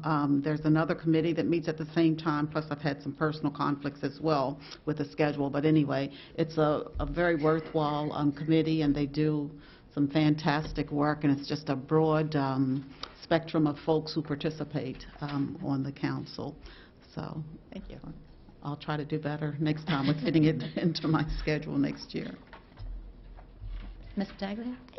I had a couple of questions, because one of my concerns regarding curriculum is how field trips are incorporated. Because I've seen so many, one elementary school in a certain grade does this field trip, but another elementary school in the same grade does another field trip. So there's kind of that inconsistency. Is there something that they have discussed about keeping the same type of trips consistent to help with learning environment? Not necessarily. Supervisors do make recommendations for field trips that align to the curriculum at various grade levels, but they are recommendations. The selection for field trip excursions are really school-based, and they do have the discretion to determine where they want to take their students based on what they believe their students' interests are as it aligns to the curriculum. The field trip guidelines do state that the trip should align to curriculum, but they really can determine where that venue might be. So it does vary. And the principal has the final approval Final on approval. that. Yes. A lot of times, speaking from my former principal hat, it comes down to also availability and scheduling. Some of our schools aren't able to access in their schedule because things are booked up or it just doesn't work out for whatever reason, a field trip that maybe another school might be taking. Correct. Well, that's what I'm wondering too, like, don't the same, like, schools talk to each other? I mean, I know the curriculum can be like a group, you know, certain fourth grade teachers from individual other elementary schools, and they come together and talk together. I mean, wouldn't it be a way for them to have a consistent field trip, and you could have, like, Ebb Valley and Manchester work together to kind of help with costs, date, perhaps, things of that nature? The other challenge, or the other variable, I should say, not challenge, but the other variable is timing.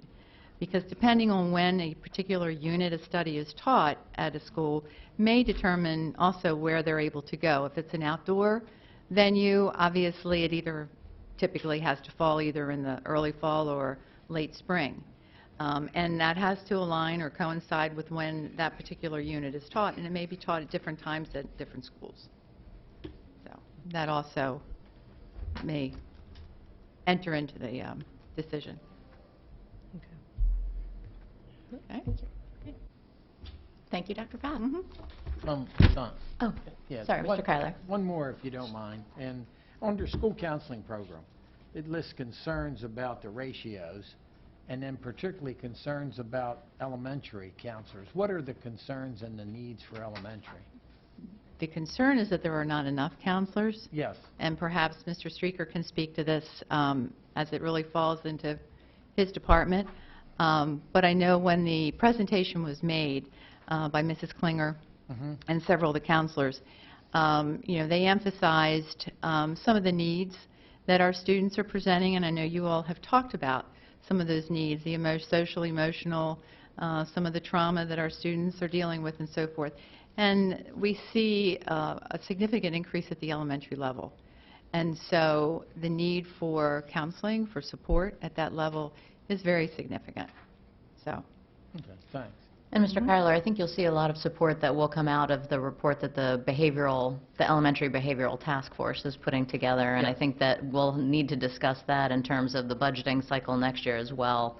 In terms of you'll see some of the statistics that Dr. Pfaff is referring to with the ratios of the counselors versus other systems, and what the state recommendations are, and where we sit within those. I think we'll see a lot of that, I think, in connection with the elementary behavioral task force. Yeah, it's definitely very different.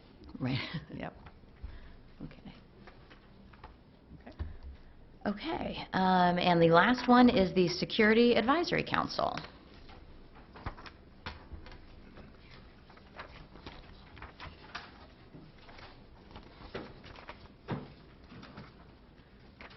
So do you have Mr. Williams available if there are any questions from the board?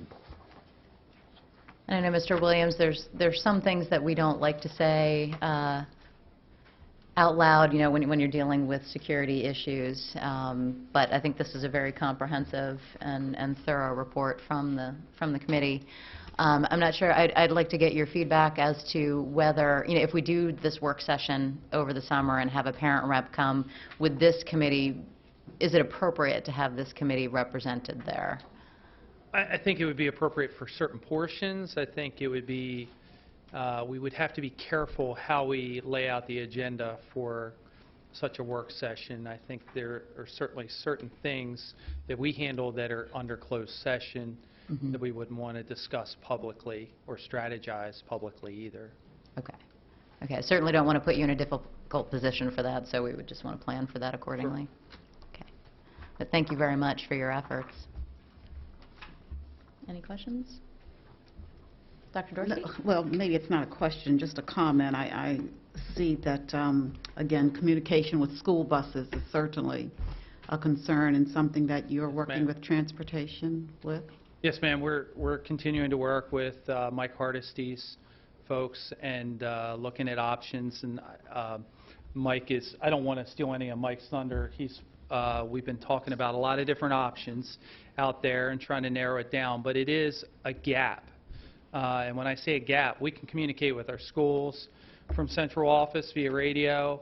We can communicate, you know, a lot of different ways, you know, through computers or phones with schools. But if those buses are rolling to a school where there's a problem, trying to get them to stop or reroute or stage is a concern. And the fire at Sandy Mount was a good example of that. Large fire trucks with school buses kind of in the middle of them, it doesn't mix well, and it creates challenges for first responders to deal with critical incidents if the buses are rolling into the scene. It just compounds the problem.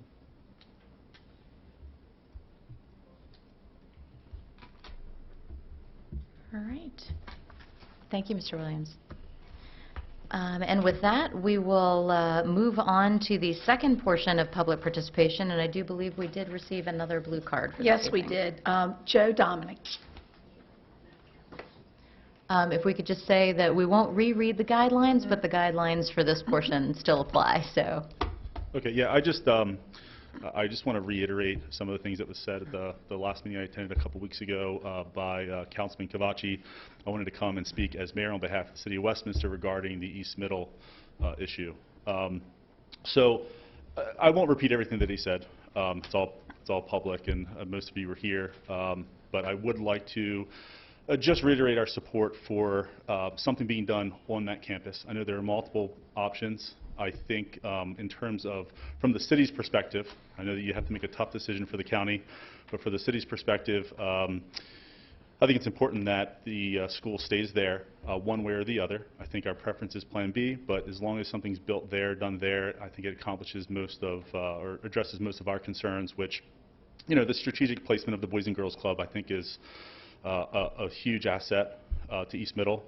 I think that when I look back, I know a lot of kids I grew up with and went through school with that were good students. A lot of their lives were shaped largely by the activities that they conducted outside of school and what they chose to do with their free time or their parents chose for them to do with their free time. And the Boys and Girls Club being close to East Middle, I think, is very, very important, or whatever school that becomes. Something that was not discussed in the last meeting is less of a concern for education, but more of a concern for the city, is the possibility of that turning into a vacant building. I think in terms of law enforcement and other issues, I think we can all agree that a vacant building where East Middle is could be a problem for our police department, the sheriff's department, and other unforeseen issues that I can't even speak to at the moment. I think being in a fairly, you know, if it was shut down and not replaced, it would be a dark corner of the city, that you'd have a large vacant building, seated. So that wasn't brought up. I think that you have bigger issues to discuss with that, but I did want to kind of put that into the mix. So I just wanted to speak on behalf of the city, and Councilman Cavacci wanted to come. He could not make it tonight due to a conflict, and I promised him I'd also come and kind of speak on his behalf as well. And that's it. Thank you very much for your public service. Thank you. And Mr. Dominic, you have the unique distinction of being the first person to take advantage of our second citizen participation section, so thank you for doing that. All right, and with that, we'll move on to Section 7, action items, and there are a lot of them. We almost had to break into a second set of alphabet. And the first one up is the approval of appointments. Board members, do I have a motion for the approval of appointments? So moved. Moved by Dr. Dorsey, Second? second by Ms. Battaglia. Dr. Lockard. Okay, board members, I'm excited to bring you 3 recommendations for your approval this evening under approval of appointments. The first, we are recommending Karen Bell to school psychologist, a 10-month school psychologist position that would be effective July 1st. Secondly, we're recommending Kamani Jones, who is currently the acting assistant principal at Westminster High School, to the assistant principal at Westminster High School, the official assistant principal at Westminster High School, effective July 1st. And finally, to fill the tremendous void that will be left by Mrs. Dolch's retirement, July 1, we are recommending current principal at Manchester Valley High School, Eric King, to be promoted to fill the role of Director of High Schools effective July 1. I'm sorry, Jackson. And a little bit later, I'll be sharing with you the plan for Manchester Valley in terms of replacement principal there as well. But those are the 3 appointments I bring to you this evening. Board members, any discussion? Mr. I just would like to say we will be sad to see Mr. King go. He's been very good this year. I appreciate those comments, Jackson. We know he's a talented individual, and I know that he will be a great person for the role to support all of our high schools moving forward. So thank you for that feedback. Board members, any other discussion? No? All right, then I call for the vote. All those in favor? Passes unanimously. Thank you. And board members, I will remind you that we have a lot of items to go through tonight. I'm sure we have a lot of comments. Please remember to use your yellow cards so that we can keep the conversation moving smoothly. All right, moving on to, do I have a motion for the approval of personnel action items? So moved. Moved by Ms. Battaglia, Second. second by Mr. Kyler. Dr. Lockard. Okay, board members, in your packet for approval of personnel action items, we have 1 new hire, 1 promotion, and 1 leave of absence to bring to you this evening. Board members, any discussion? No? And with that, I will call for the vote. All those in favor? That passes unanimously. Thank you. Board members, I need a motion for the approval of the award of bids. So moved. Moved by Mr. Kyler, Second? second by Ms. Battaglia. Dr. Lockard. Okay, board members, there are 15 items under award of bids, so we will do our best to answer your questions here, but also continue to expedite in a timely fashion. First is the construction management services at risk for the Carroll County Career and Technology Center addition and renovation project. At the May work session, we shared another important step forward for the Career and Technology Center project would be the approval of construction management services, which we highlighted we would bring to this meeting. A construction manager controls the project schedule, costs, quality, and provides critical services from project planning through closeout, such as pre-construction services, estimating, constructability review, scheduling, procurement, construction services such as contract administration, job site safety, quality control, maintaining schedule, cost control, contractor progress payments, and closeout services such as punch list, as-built documents, operations, and maintenance manuals. You may remember Mr. Hagan, our architect, mentioning how excited he would be to get the construction manager on board to really define the project further and move from schematic design toward construction. The construction management services are already accounted for in our CIP budget for the project. And so we have staff available to answer questions regarding this award of bid. Mr. Kyler. Yes, and I vaguely understand the award process and the technical points versus the price. When the price is 15% different, I'd really like to hear what got, and Gilbane's a nice nationally recognized company, but what got them so many more technical points.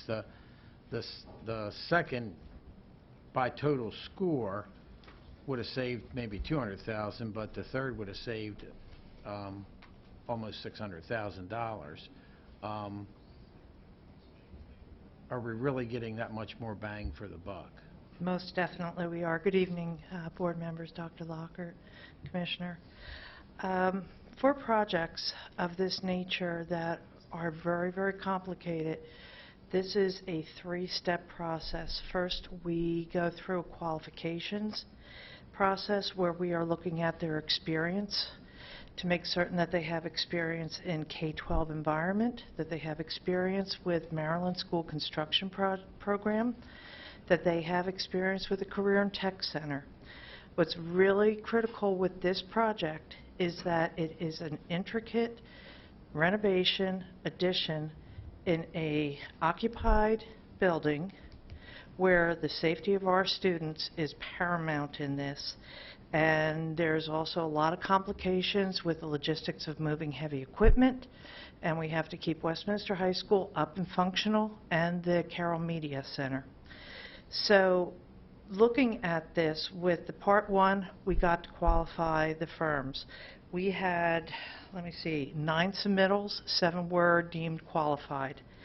Then from there we went to step 2, which was a proposal process, which we had these firms do a walkthrough, a pre-bid walkthrough, which was very intense. Mr. Marks walked everybody through and went section by section, went through the complications and some of the challenges that they're going to be facing with a project of this magnitude. From that walkthrough, we had 3 very qualified CM firms say, no, this is too much, because the schedule is going to be long and it's very involved. They did not want the hassles of it. So with that, when you do the proposal phase, we are looking at the qualifications now. We're drilling down to not only how qualified is this firm, but how qualified are the people that they are going to be staffing this project with. So this is when we meet the project team. This is when we get their project approach. This is where we find out how they are going to manage the project.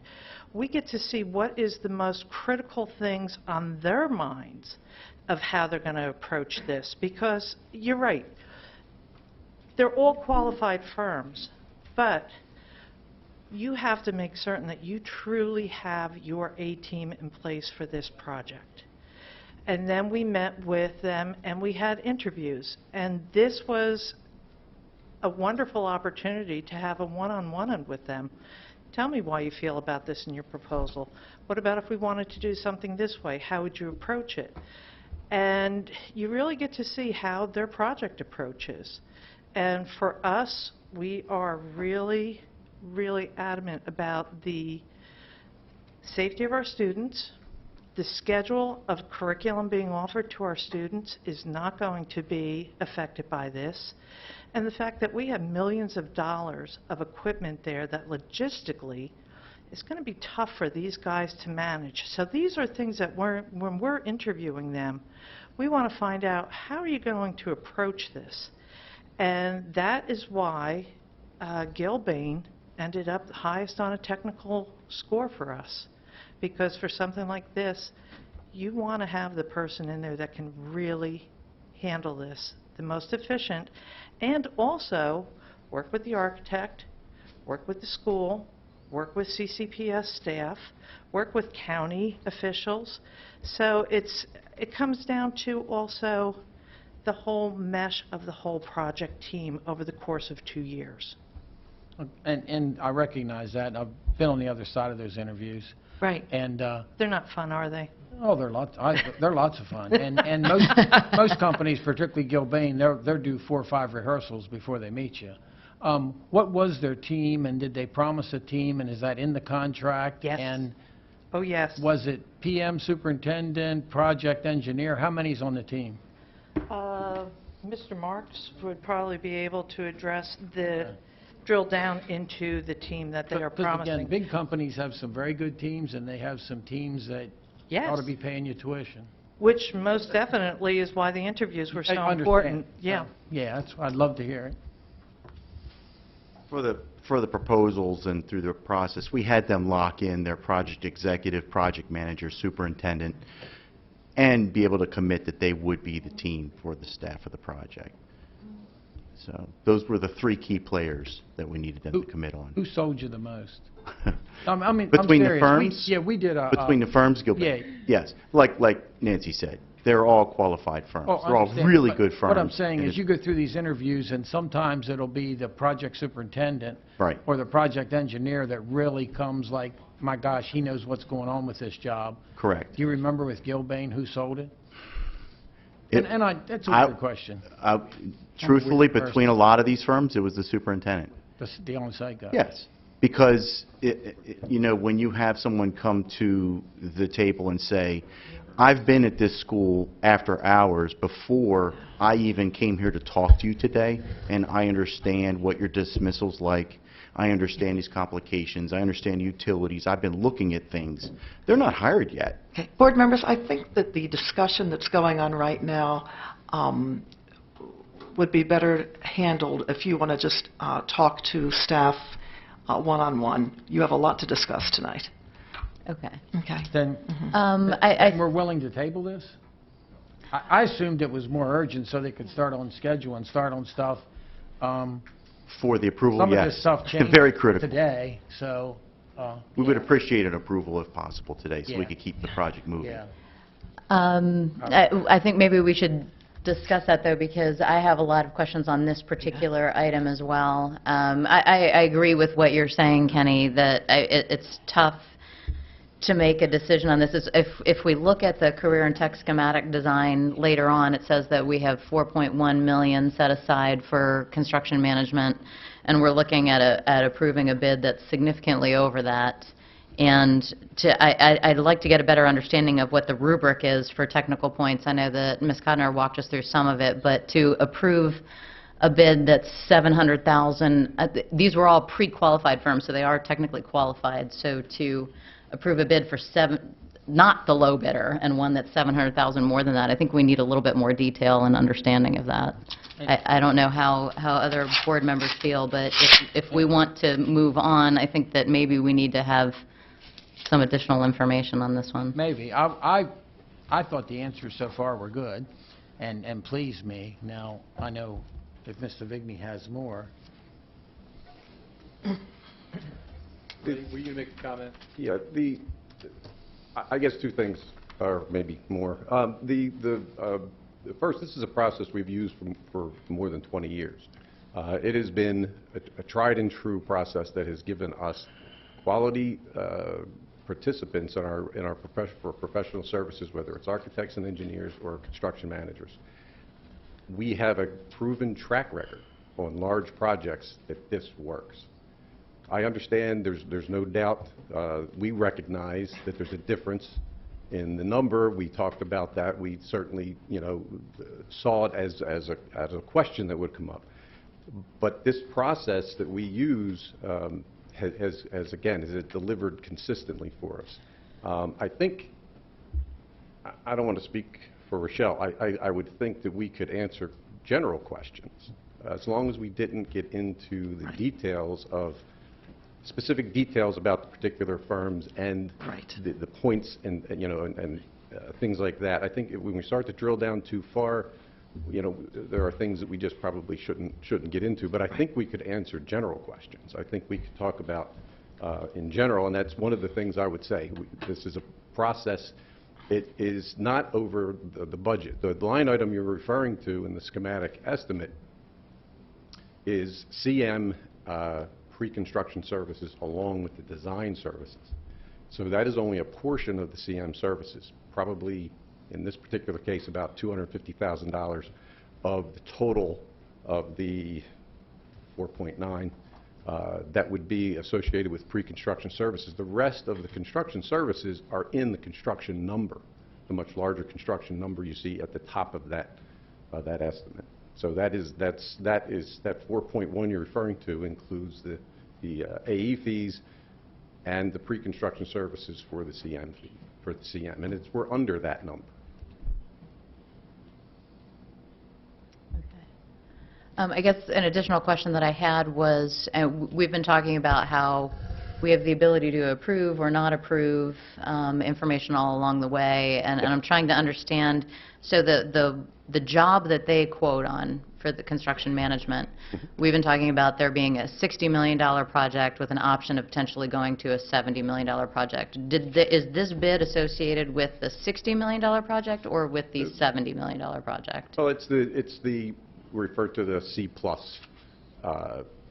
possibility. In other words, the full scope. Let's refer to it as the full scope. What you'll see in the schematic and later on in the for the schematic design approval and also the ed spec, that's the full scope. Again, we have to design to that full scope so that if we need to pull back, we would pull back. But the CM fee is more associated with the durations, how long they're going to be on the job and what they're going to do, not so much associated with the estimates of the construction cost. It's not that's typically not how it's figured in their terms. They're looking at the durations, how long people are going to be on the job, the complexity of the job, how much time they're going to have to put into it. It's people we're looking at for the greatest part of that fee. But isn't it true that if we went with the C+ option, that's a longer duration project and bigger scope, so that it's possible. Yes, it's possible that we could be scaling back.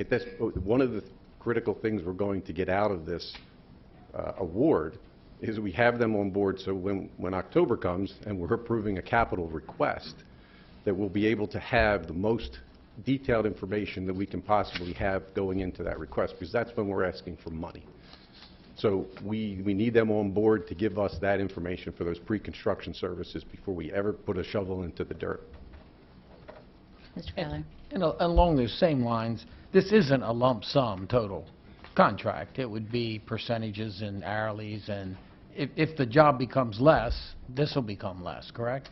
It would depend on it's really more dependent on the duration. The duration. And the complexity and the number of phases. If we can reduce the number of phases, if we can reduce the amount of time, there may be some ability to some savings for that. But it's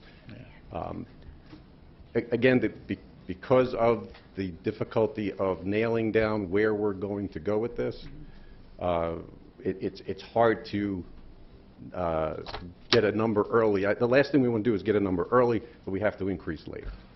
Oh, great.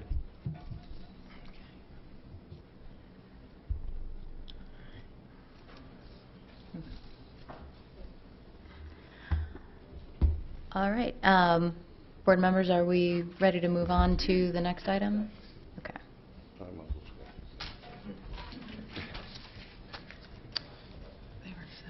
Okay, restoration of facade at Westminster High School. All right, as you remember, we discussed this at the previous meeting, and several months actually. We did receive the bids to restore the bricks on the facade of Westminster High School following your May meeting. Unfortunately, the bids came in much higher than projected. So in light of that difference, I did not invoke the emergency procurement because I felt that was too far beyond what we had shared with you. Instead, we bring it for approval tonight. So for consideration now, given the cost and now the timing, we're going to have to approach the restoration of the facade at Westminster High School in a phased manner. So this summer, we would try to accomplish the areas above the entrances, the impacted entrances.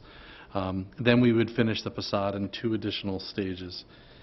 Completion is a little bit delayed now by bringing you approval tonight, but again, I was uncomfortable moving forward without bringing it to you.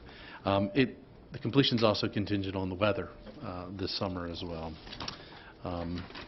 So again, we have staff here for questions regarding that bid award. Board members, any questions? Ms. Battaglia? How did it go up that much? I think Yeah, the huge chunk of money. Actually, what I did when I was talking at last month's meeting, I was talking about what my recollection was from the podium here of an initial estimate. What had happened subsequently that I didn't have at hand was that there was additional scope. There were some issues found through destructive testing in terms of waterproofing. There were issues with some steel lintels that had deteriorated further. Unfortunately, I apologize, I wasn't aware of those. So the actual estimates, updated estimates we had were more accurate to the number you see before you. So the number before you is the accurate number. It's unfortunately what it will cost to address that deterioration. Now, is this going to hold back, like, the electrical system that needs to be done, the science room? We're in the same coordination mode we were before. What we have to do is, as Dr. Lockett mentioned, we're going to have to look at this as a 2-summer project. I'm hoping to do 2. We have it thought of as to do 3 if we can accelerate next year. But this year we're looking at those main portions where there's protection involved this summer. The schedule that's being shown will take us outside the summer months. So we're going to have to make sure we coordinate all the loud, the heavy work, the overhead, a lot of the destructive work that's going to cause a lot of the noise. And hopefully, if the weather participates or cooperates, we'll be able to limit the amount of disturbance we'll make to the building when we open back up. But there will be time that we're going to be there while students are in session. We're going to have to work around that. Are they doing anything to prevent it from getting worse as time progresses, when you move to the different sections to get it taken care of? What we're doing is taking care of it. The protection that's in place should prevent injuries that could possibly occur. But what we're doing is the taking care of it through this award. Okay. And we did a budget transfer last month of the $400,000. The additional $500,000, this would come out of maintenance funds? It's going to have to come from the infrastructure renewal funds, which is limited, but I won't get on my soapbox. Board members, any other questions on that one? Okay. Moving on to number 3. Okay, school bus camera systems. Board members, this purchase completes the upgrade of our school bus camera system to the latest camera and hard drive system. The purchase is expended from the local CIP technology account. Originally, we had planned to phase in the bus camera system upgrade over 5 years from the operating budget. 2 factors have shifted our direction to using the CIP to complete the process now. First, it eases the administrative burden for our school administrators who won't have to manage 2 different systems for the 5-year phase-in period. Secondly, the action relieves some pressures on the transportation category in the operating budget. As you know, that category has been getting tighter in recent years, and this year, which is FY19, we had to cover overages with a year-end budget transfer that you just talked about, that you approved in May. We are also beginning FY20 with diesel rates already at our budgeted amount. We also have been experiencing increasing costs for special education and homeless student transportation. So by completing the purchase with the capital account, where we have the funding available, we gain some needed flexibility in our operating budget over the next 4 years. I know Mr. Hardesty is here to talk about that further if you have questions. I just have one question. Are the bus drivers on board with this, and do they like these? Yes, very much so. Okay, that's all. Cameras were very controversial before they were added in 2009. Absolutely. But since they have been added, I think drivers have come to appreciate their value in terms of allegations that are made and in terms of investigations that schools are able to definitively do with the camera evidence. So they do their job. That's all I need. Thank you. This is going to be a 5-year rolling replacement, is that right? Well, we hope the cameras will last longer than 5 years. The original plan was to phase them in over a 5-year period. Of course, with technology, we won't know. The current cameras started in 2009 on a limited number of buses, and over about a 5 or 6 year period, we equipped all of our buses with the latest Angel Tracks technology. This is the latest Angel Tracks technology that we're recommending purchasing.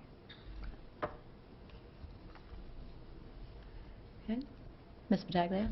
I just have to say I'm happy to see you're going to be able to probably see more of any flyby instances. If anything's reported, you're going to be able to look Well, at there will be a forward-facing camera that might help in that regard, but we're really looking forward to that camera helping out with accident investigation. So that camera will actually show exactly what the bus driver is seeing in terms of, you know, accident prevention, preventability, that kind of thing. I have heard lately it's kind of picked up a little bit more, as it seems like it does beginning of the school year and the end of the school year of having flyby. So it's a big issue. Yeah. Oh yeah, big time. Yeah. Okay. Thank you, Mr. Hardesty. Okay, moving on to number 4. Okay, Winfield Elementary School HVAC replacement. This is the award for the CIP project for Winfield's HVAC replacement. This is a state and local project, and the award is within budget. Board members, any questions?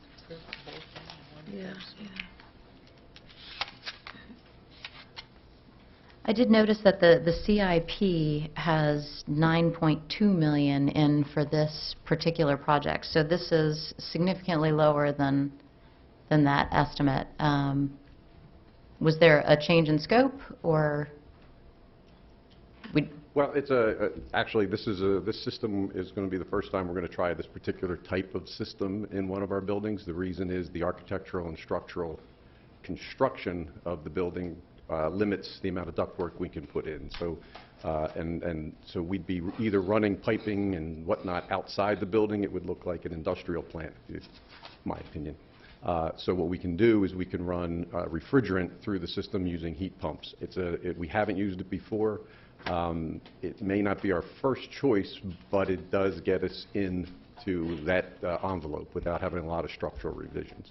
So we come in significantly lower. We're going to. It'll be an interesting system. You know, at one point we did geothermal systems for the first time.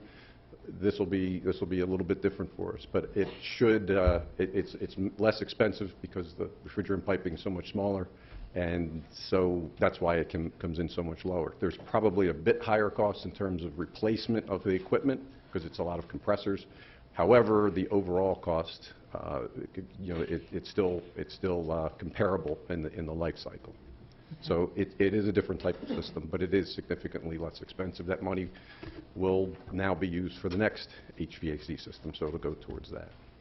Okay, but we're comfortable that any of the risks with a different or new type of system have been vetted, and we don't have any significant concerns with that? We don't like being on the bleeding cutting edge of technology, so we've been monitoring this type of variable refrigerant system, and we're doing kind of a belts and suspenders approach. We will be putting monitoring in case there's any sort of refrigerant leak. Refrigerant's not a toxic substance, but we're doing that just to be sure that if we have one, it tells us and we can respond to it right away.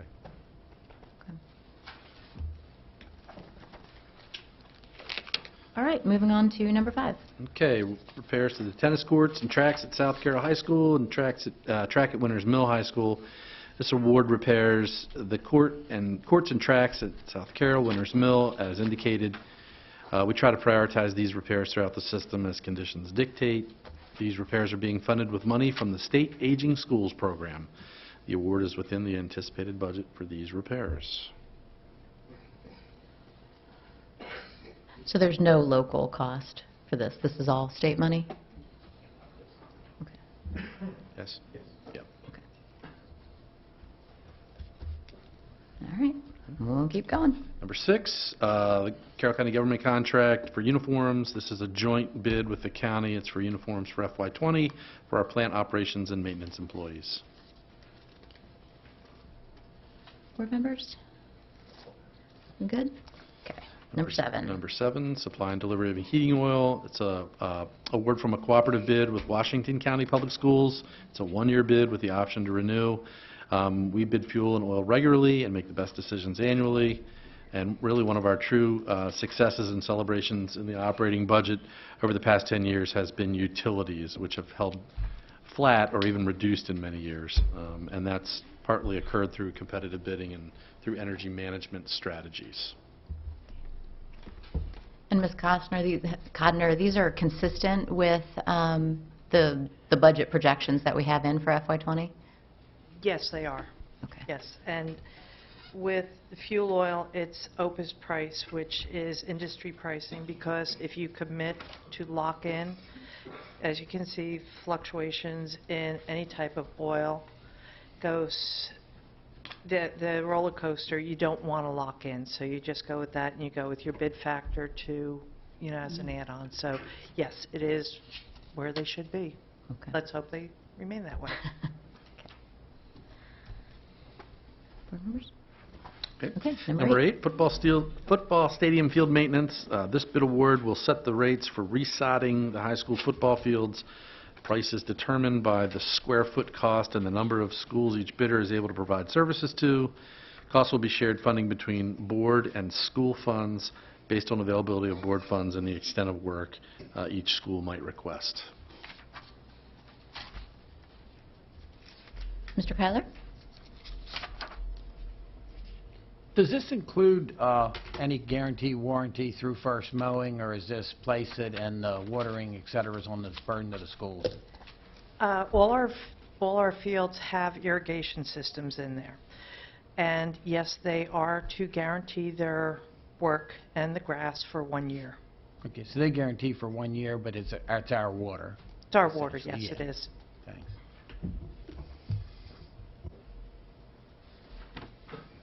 Ms. Battaglia, did you have a question? No, I'm right. Okay. We're good. Then moving on to number 9. Number 9, insurance consulting services. This award is for insurance consulting services. It's for an additional 1-year period with the option to renew. And renew and award additional services in accordance with provisions of the RFP for up to 4 additional 1-year periods. Bolton Partners, the incumbent carrier, provided the best combination of pricing, experience with K-12 school systems in Maryland, and understanding of the plans. We have a successful established relationship with them and look forward to continuing it.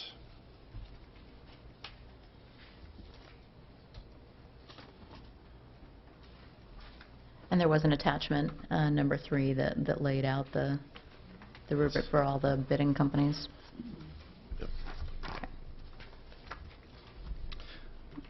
Okay, I'm going to move on then. School and office furniture. This is where to establish pricing lists, a pick list for school and officer furniture for the coming school year. Office furniture for the coming school year.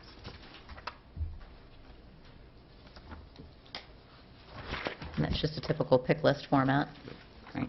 Okay. Number 11 is the contract consulting and technical services, project management and network operations management services for information technology and related support services. This is a piggyback award bid through the Carroll County Public Network, CCPN.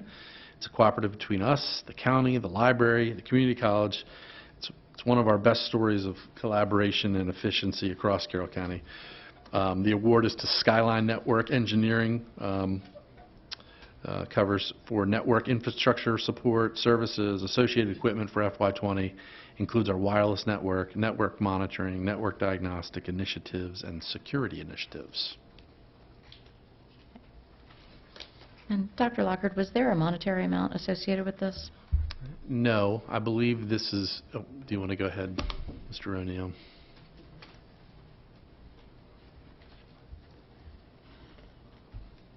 No. I think the next four, including this one, are all professional services contracts for the coming full fiscal year. And so by state law and legislative audit, we bring you any contract that we know we will probably exceed $25,000 over the course of a year on. And that's what these next four, this included contracts are.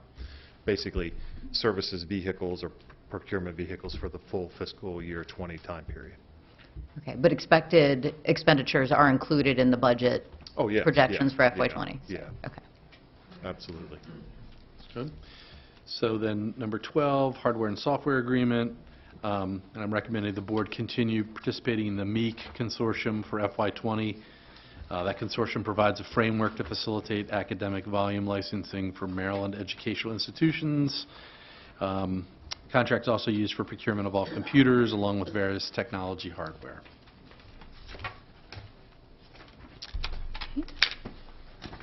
I'll keep going. 13 is the Dell Installation Master Price Agreement. This contract will be used for installation services of all Dell equipment. This was an initial 3-year contract with the option of 4 one-year renewals. Fiscal year 2020 represents the second of 4 one-year renewals. And Dr. Locker, this is still consistent with number 12. This is mostly Dell equipment, so this is more hardware. Mr. Davis is going to.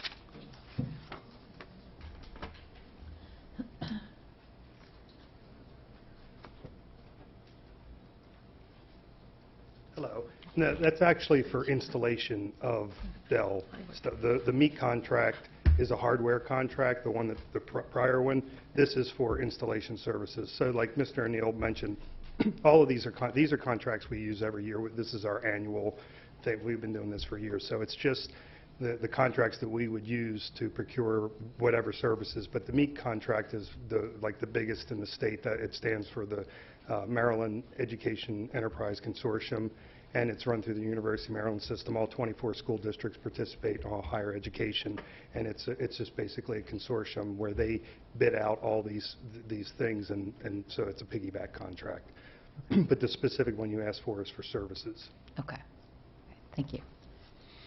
So 14 is the general purpose commercial information technology equipment, software and services. This is another piggyback award. Contract for telecommunications infrastructure maintenance and support services for FY20. So that's to do with telecommunications, and the final one, technology security and communication solutions. That's the Sourcewell contract. Another piggyback award for the purchase of technology hardware, peripherals, and supplies for FY20. Mr. Kyler? Back to number 1, I just wanted to make a quick comment. I recognize a 15% bid spread is scary, but if a good construction manager gets involved early in the project between scheduling and the bid process, et cetera, if they can save 1% on the job, they've more than paid for that. So, thank you. Okay. Thank you, Mr. Keller. Ms. Herbert? Yes, and I do, excuse me, and I do have one thing else, because I really want to get this career in tech on the road, but I do have a question that you all said that we are within our budget for this first part of this bid. Can you explain that again? You said there was 4... Well, I just don't want to go over and... well, but believe me, that's our... Okay, I'm just very concerned about that price, yes. You know, and you saying that we are within our numbers. Yes. That's what I just want to know, that. Yes. I mean, the answer is yes. I was referring specifically to the number that Board President Savigny had mentioned, which is the $4.1 million. And that was listed as a line item in the later, in one of your packages, in the schematic design package. Right. On page 3 or 4, I think it is. They have it broken out. But that is for the AE services, all the design services, which are not associated with the construction necessarily, and also the pre-construction services associated with the construction manager. So that 4.1 is only a portion of the CM services. They are in item number 1, which is the construction cost. They're in that construction cost because it's in that square foot calculation number. But you're assuring me that we're not going to be over on that? I'm assuring you we are not over. I'm assuring you Don't think that I'm we are crazy, with... but I am just very concerned about getting this done and getting it done right and being within the money. And when you say it's 4.1 million, and then I see 4.9, I'm like having heartburn up here. Okay, but that's why I'm trying to explain it. Okay, I'll just shut up. Just listen, I'll try to listen, but Okay, it's just killing me. The line items that you're looking at don't line up necessarily with approvals for contracts that we're looking at. So it's not a one-to-one thing you're looking at. What we're looking at is that entire budget, and a portion of this contract is in that construction cost. And we're very comfortable that this is within the range that we would expect for the services, just the same way that we were comfortable with the architectural and engineering services. I understand it's a big number. I understand it's a lot of faith you're placing in us, but we have a track record of bringing in our projects on time and on budget. And this process we've been using for large projects has panned out for each of those. So I am giving you my assurance that the cost that we're looking at is in that budget figure. And I do understand the importance of being able to continue work while you have students in the classrooms, and I do understand that. And I know the importance of that. So I just want to make sure we're getting the best bang for their buck. And I would like to ask then, Mr. down there, what do you think of this? Are you okay with that? And I hate putting you on the spot, Kenny. No. But I don't go around and do this. My son-in-law does, but I just want to make sure that we're in a good spot. And I don't want to rehash, but I am very concerned. I think we get very good answers, and I think what you're saying now, of this bid, we're looking at maybe 200,000 of it is in the pre. It's in the pre-construction services, which the are the rest services is that later we in would the job, so that's why it doesn't show up in that part of the budget. And no, I think they were good answers, and I think, nicely put, you just promised this job's going to go wonderful, so I'm happy. Going to hold you to it. Well, actually, And I you can promised... thank me for that. I promised Mr. Kyler. Marks is going to present it. Okay. But yes. So, Mr. Kyler, could you repeat what you said earlier about you saved 1% and that? Well, I'm saying a construction manager brought on this early with scheduling and budgeting and looking at the bid process. A good construction manager can save you 1% or 2% of a $60 million job, which covers this $700,000 that I almost didn't sleep over, you know? So, like I say, I'm pleased with the answers, and I think it's a good decision. Well, I do look to you on this. I really do. I know, but I'm just concerned, and we have not done a project like this. Understood. And we haven't as a system for some years. So this board has not experienced this and this magnitude, the magnitude of numbers, just the sheer magnitude of these contracts we're bringing before you. So we understand that, and that's why we want to try to answer your questions and try to assure you that as we go through this process, there are numerous opportunities, and there are going to be numerous times where we're going to be up here talking to this project, talking about this project, talking about the budgets, trying to, we don't just, the process between now and October, when you approve your capital plan, is going to be filled with a great deal of work, which is going to refine the information we have, refine the budgets, as Mr. Kyler said, and also refine our schedules, and we will get the input we need to begin to create a project that we can present to you with concrete information. Okay, and I just want to thank you, and that has been recorded. Okay. I thought it was all recorded. So, okay. I do feel better. Board members, I would like to make a motion to separate out item number 1 from the other 14, if we could take a vote separately on item 1 versus items 2 through 15. Go ahead. Do I have a second for that motion? I'll second. Thank you, Ms. Herbert. Okay, so board members, why don't we take it with the bulk items? Were there any other questions on items 2 through 15? No? Okay, so let's take a vote then on items 2 through 15. All those in favor? That passes unanimously. Thank you. Okay, and now I'll ask, there was a lot of conversation on 1. Did everybody have their comments addressed?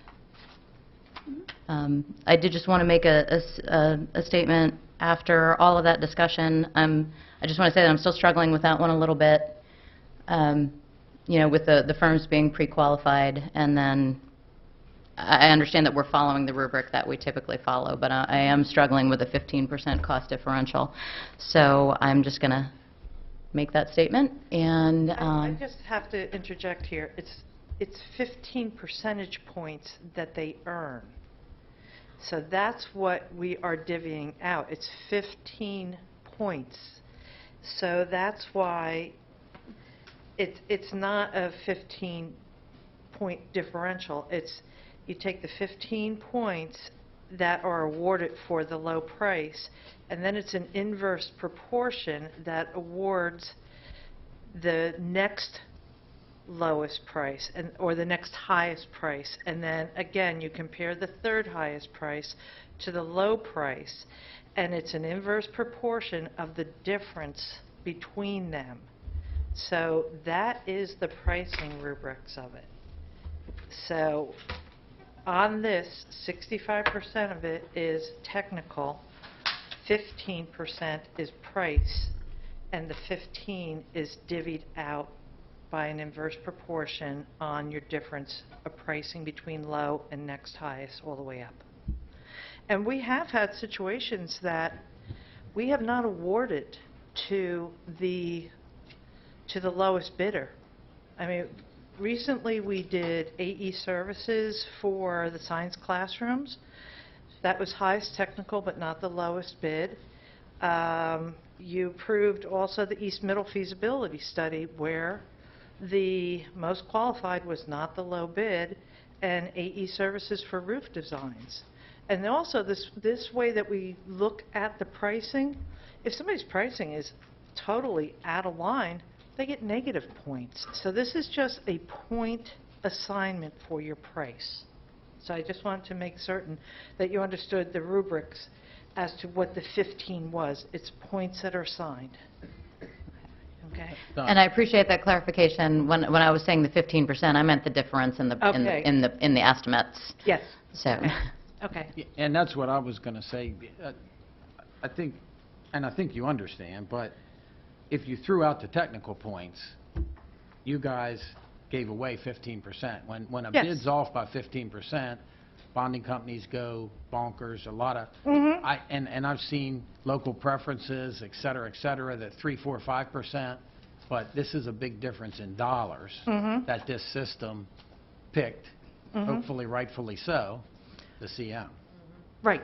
It is not the cheapest one, but it's the best value to the Board of Education in that you are getting the best quality for the money. Board members? Okay. With that, I call for the vote. All those in favor of award bid number 1 recommendation? All those opposed? That passes with a vote of 4-1 with student representative agreement. Thank you, board members. Okay, moving on to the approval of the transfer of school bus contracts. Okay, board members, from time to time, we will present for your approval the transfer of a bus contract from one contractor to another. This transfer approval is for a number of routes. We have one of our larger contractors who's retiring. We're fortunate that we have a contractor who's buying the business and taking over those operations from the same site. Our staff have reviewed the transfer and approve. As the new contractor is known to us and will operate from the same location, there will not be an impact or disruption to our transportation services. I know Mr. Hardesty is here to answer any questions that you may have.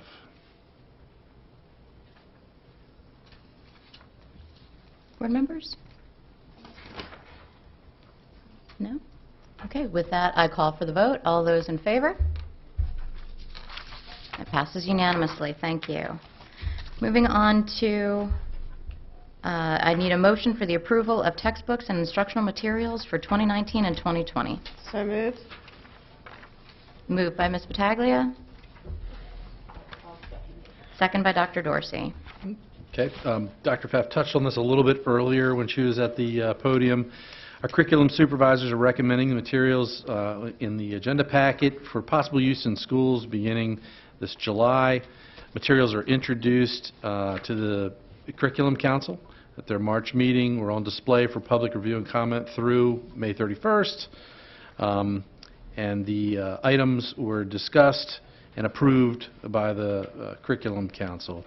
And so the comments shared by council members and supervisors are also provided on the attached list for you. Board members?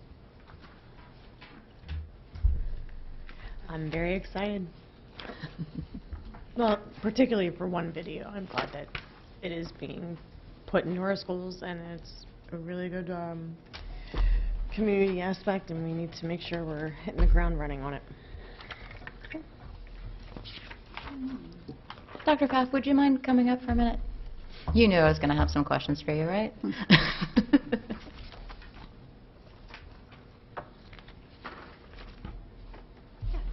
Thanks.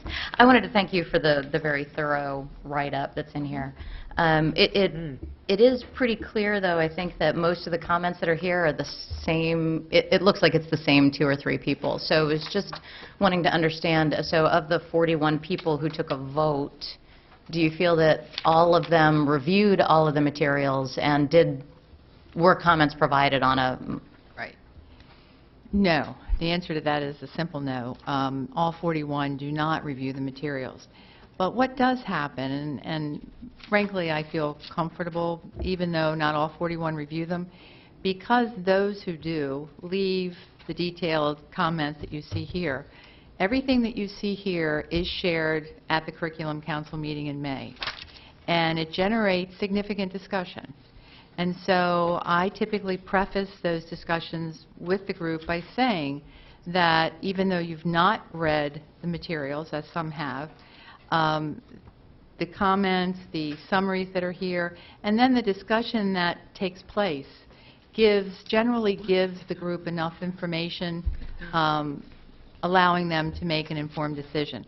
We did add the abstain column a couple years back because occasionally, and you'll see a few here, occasionally there are those who do not feel comfortable voting on the material because they don't feel that they know enough about it. And so we have added that column. But generally speaking, between the information supervisors provide, they go into significant detail in terms of why the material is on the list, how it will be used, if it will be used across the board, or if it's just a supplemental material. So the council members do get a lot of information prior to voting. So I've always felt that because of those discussions that the votes are meaningful. Ms. Herbert? Yeah, I have a question about between the world and me, and it says this text may at first offend, but if classroom lessons are taught with cultural sensitivity, how do you address that? That's on page 2. Bad language in the text, most notably the N-word. I mean, yes. Here again, I think is a good example of how important the council members are to this process. Because of these conversations and because of the input they provide, supervisors then have, I think, a much stronger understanding of the community standard and the community sensitivities that need to be communicated to teachers. So if the materials are embedded in the curriculum for general use, supervisors will make sure that they include support materials for teachers that helps them understand the sensitive nature of the material and how to address the issues that might be presented by the material or the text. And then they provide, I think, greater detail for teachers so that the materials are presented appropriately. And I just want to say on that one, that was one of the one-book selections, and it's pretty heavy. But again, I see it's for AP language, and I know with good teachers, effective teachers, they can certainly present it in a manner that I think could be valuable for students. And I think it would help. A lot of the student voice has indicated in the past that they're not hearing themselves in some of the literature or seeing themselves in some of the literature. So this certainly would be a step to help with that. Yeah, we heard that loud and clearly last month at our board meeting, that's for sure. There were several items in here where it was talking about how there's swearing in the videos and how we would instruct teachers to mute during those couple of seconds. Are there... So those would be instructions that would go to the teachers along with these materials? Yes, exactly. Okay. How about where, do we have gatekeepers where, like, we're saying that we're approving this textbook, but we're approving it specifically for AP literature, right? But does that mean that it can only be used for AP literature? It can't be used Correct. for other classes? Yes, that is correct. What you'll find in the approved textbook list and with materials that are provided through the curriculum, there's very specific list of textbooks that are provided that teachers are limited, and that's why this process becomes so important. Unless it is listed, unless it's been approved, teachers don't have the autonomy or the authority to use the materials. So they're designated for certain grade levels, certain courses, and that's where those materials are expected to be used exclusively. And I did see that there was one book that we're removing from the list based on comments. Yeah, I left that on the list because I wanted both the community and board members to see that the process does in fact work. Even though the majority of members approved or voted to approve the material, we felt that 9 members voting no was strong enough. It gave us a strong enough message that we felt that it should be pulled. And there's certainly enough material that that wasn't going to impact teacher choice or selection in any way. So. Okay. And I appreciate that that was left on the list so that we could see that. I did want to specifically point out, like as Ms. Herbert had pointed out, one of the other books, there were 2 that had 3 either no's or abstains. So it was, let's talk about body boundaries, consent and respect, and then to keep my body safe, I have a plan. I'm curious about those because there are some things in here that I find a little bit worrisome in the comments where it says things like, well, parents should not need a permission slip to hug their own children.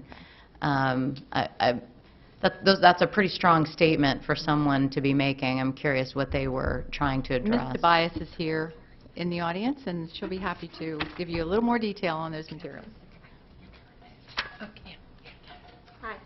As part of House Bill 72, one of the things that we are working with the students is to help foster their voice.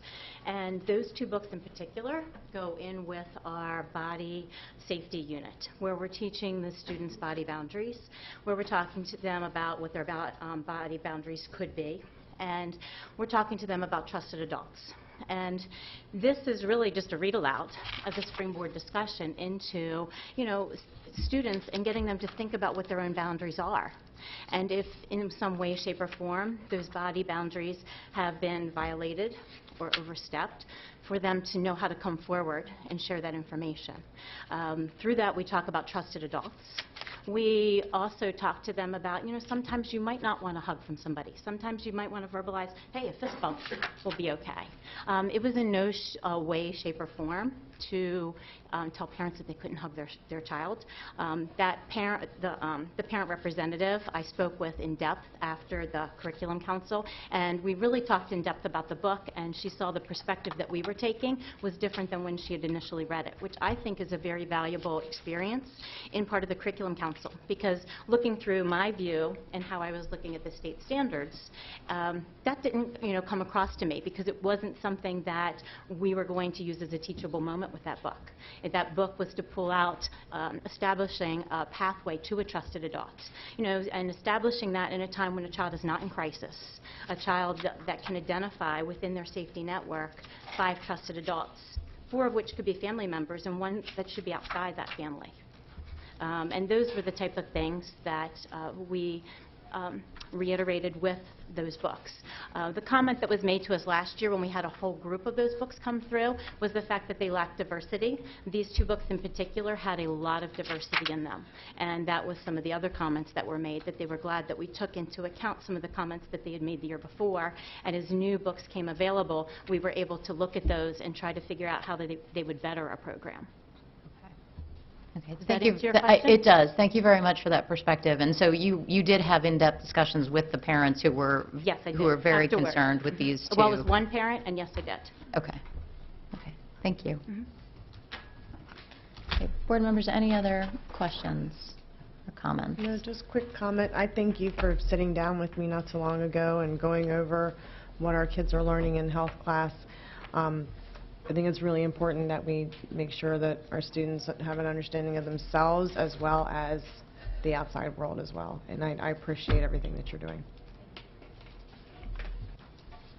Okay, and board members, with the understanding that 1 book is showing up here, but it has been removed from consideration, all the rest are on the list for approval. With that, I will call for the vote. All those in favor? It passes unanimously. Thank you. Okay, board members, I need a motion for the approval of revisions to Board Policy ADD, Serious Threats, Violent Acts, and Weapons Prohibited. Moved by Ms. Battaglia.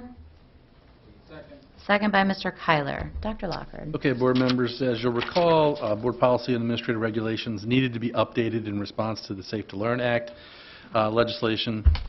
Changes here have been made to the titles of the staff who serve on the threat management team, and that's included in the definitions section of the policy, ADD, Serious Threats, Violent Acts, and Weapons Prohibited. No other changes have been made since the presentation in May. Mr. Streeter is here if you have any questions.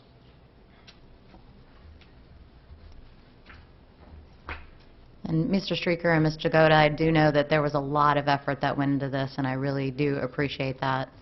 And I also did see that the 1 question that I had asked last time about who exactly needed to take certain actions, I appreciate that that was directly addressed in the regulations, so thank you very much. I did notice on page, wait, hold on 1 second. Page 4 of Admin Reg 1 of 2. This is just a minor thing where there was a double negative in the verbiage, and I wanted to make sure that we caught that and changed it, so there was no confusion over what we were trying to say.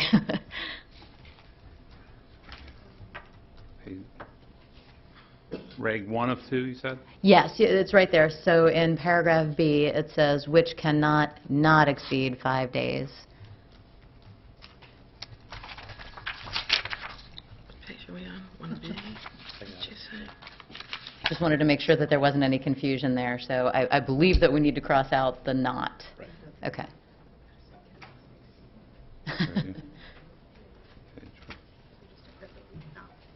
Yes.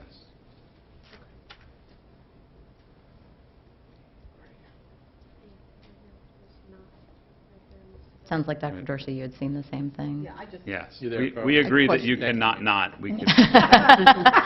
Okay, okay. Thank you for picking that up. Oh, sure. Just wanted to make sure I wasn't misconstruing something. We've Okay. spent hours reading it over and over and then gone, how did we miss that? And now we missed Right. another one. Thank you for Okay. pointing that out. Sure. Board members, any other comments? Carl and Amy, thank you for your work on that. I know this was a tremendous amount of work, so thank you very much. All right, board members, then with that, I will call for the vote. All those in favor? Passes unanimously. Thank you. Okay, and board members, we do need to take a break for technical purposes, so let's adjourn for 10 minutes and reconvene at 8:05. Okay, thank you.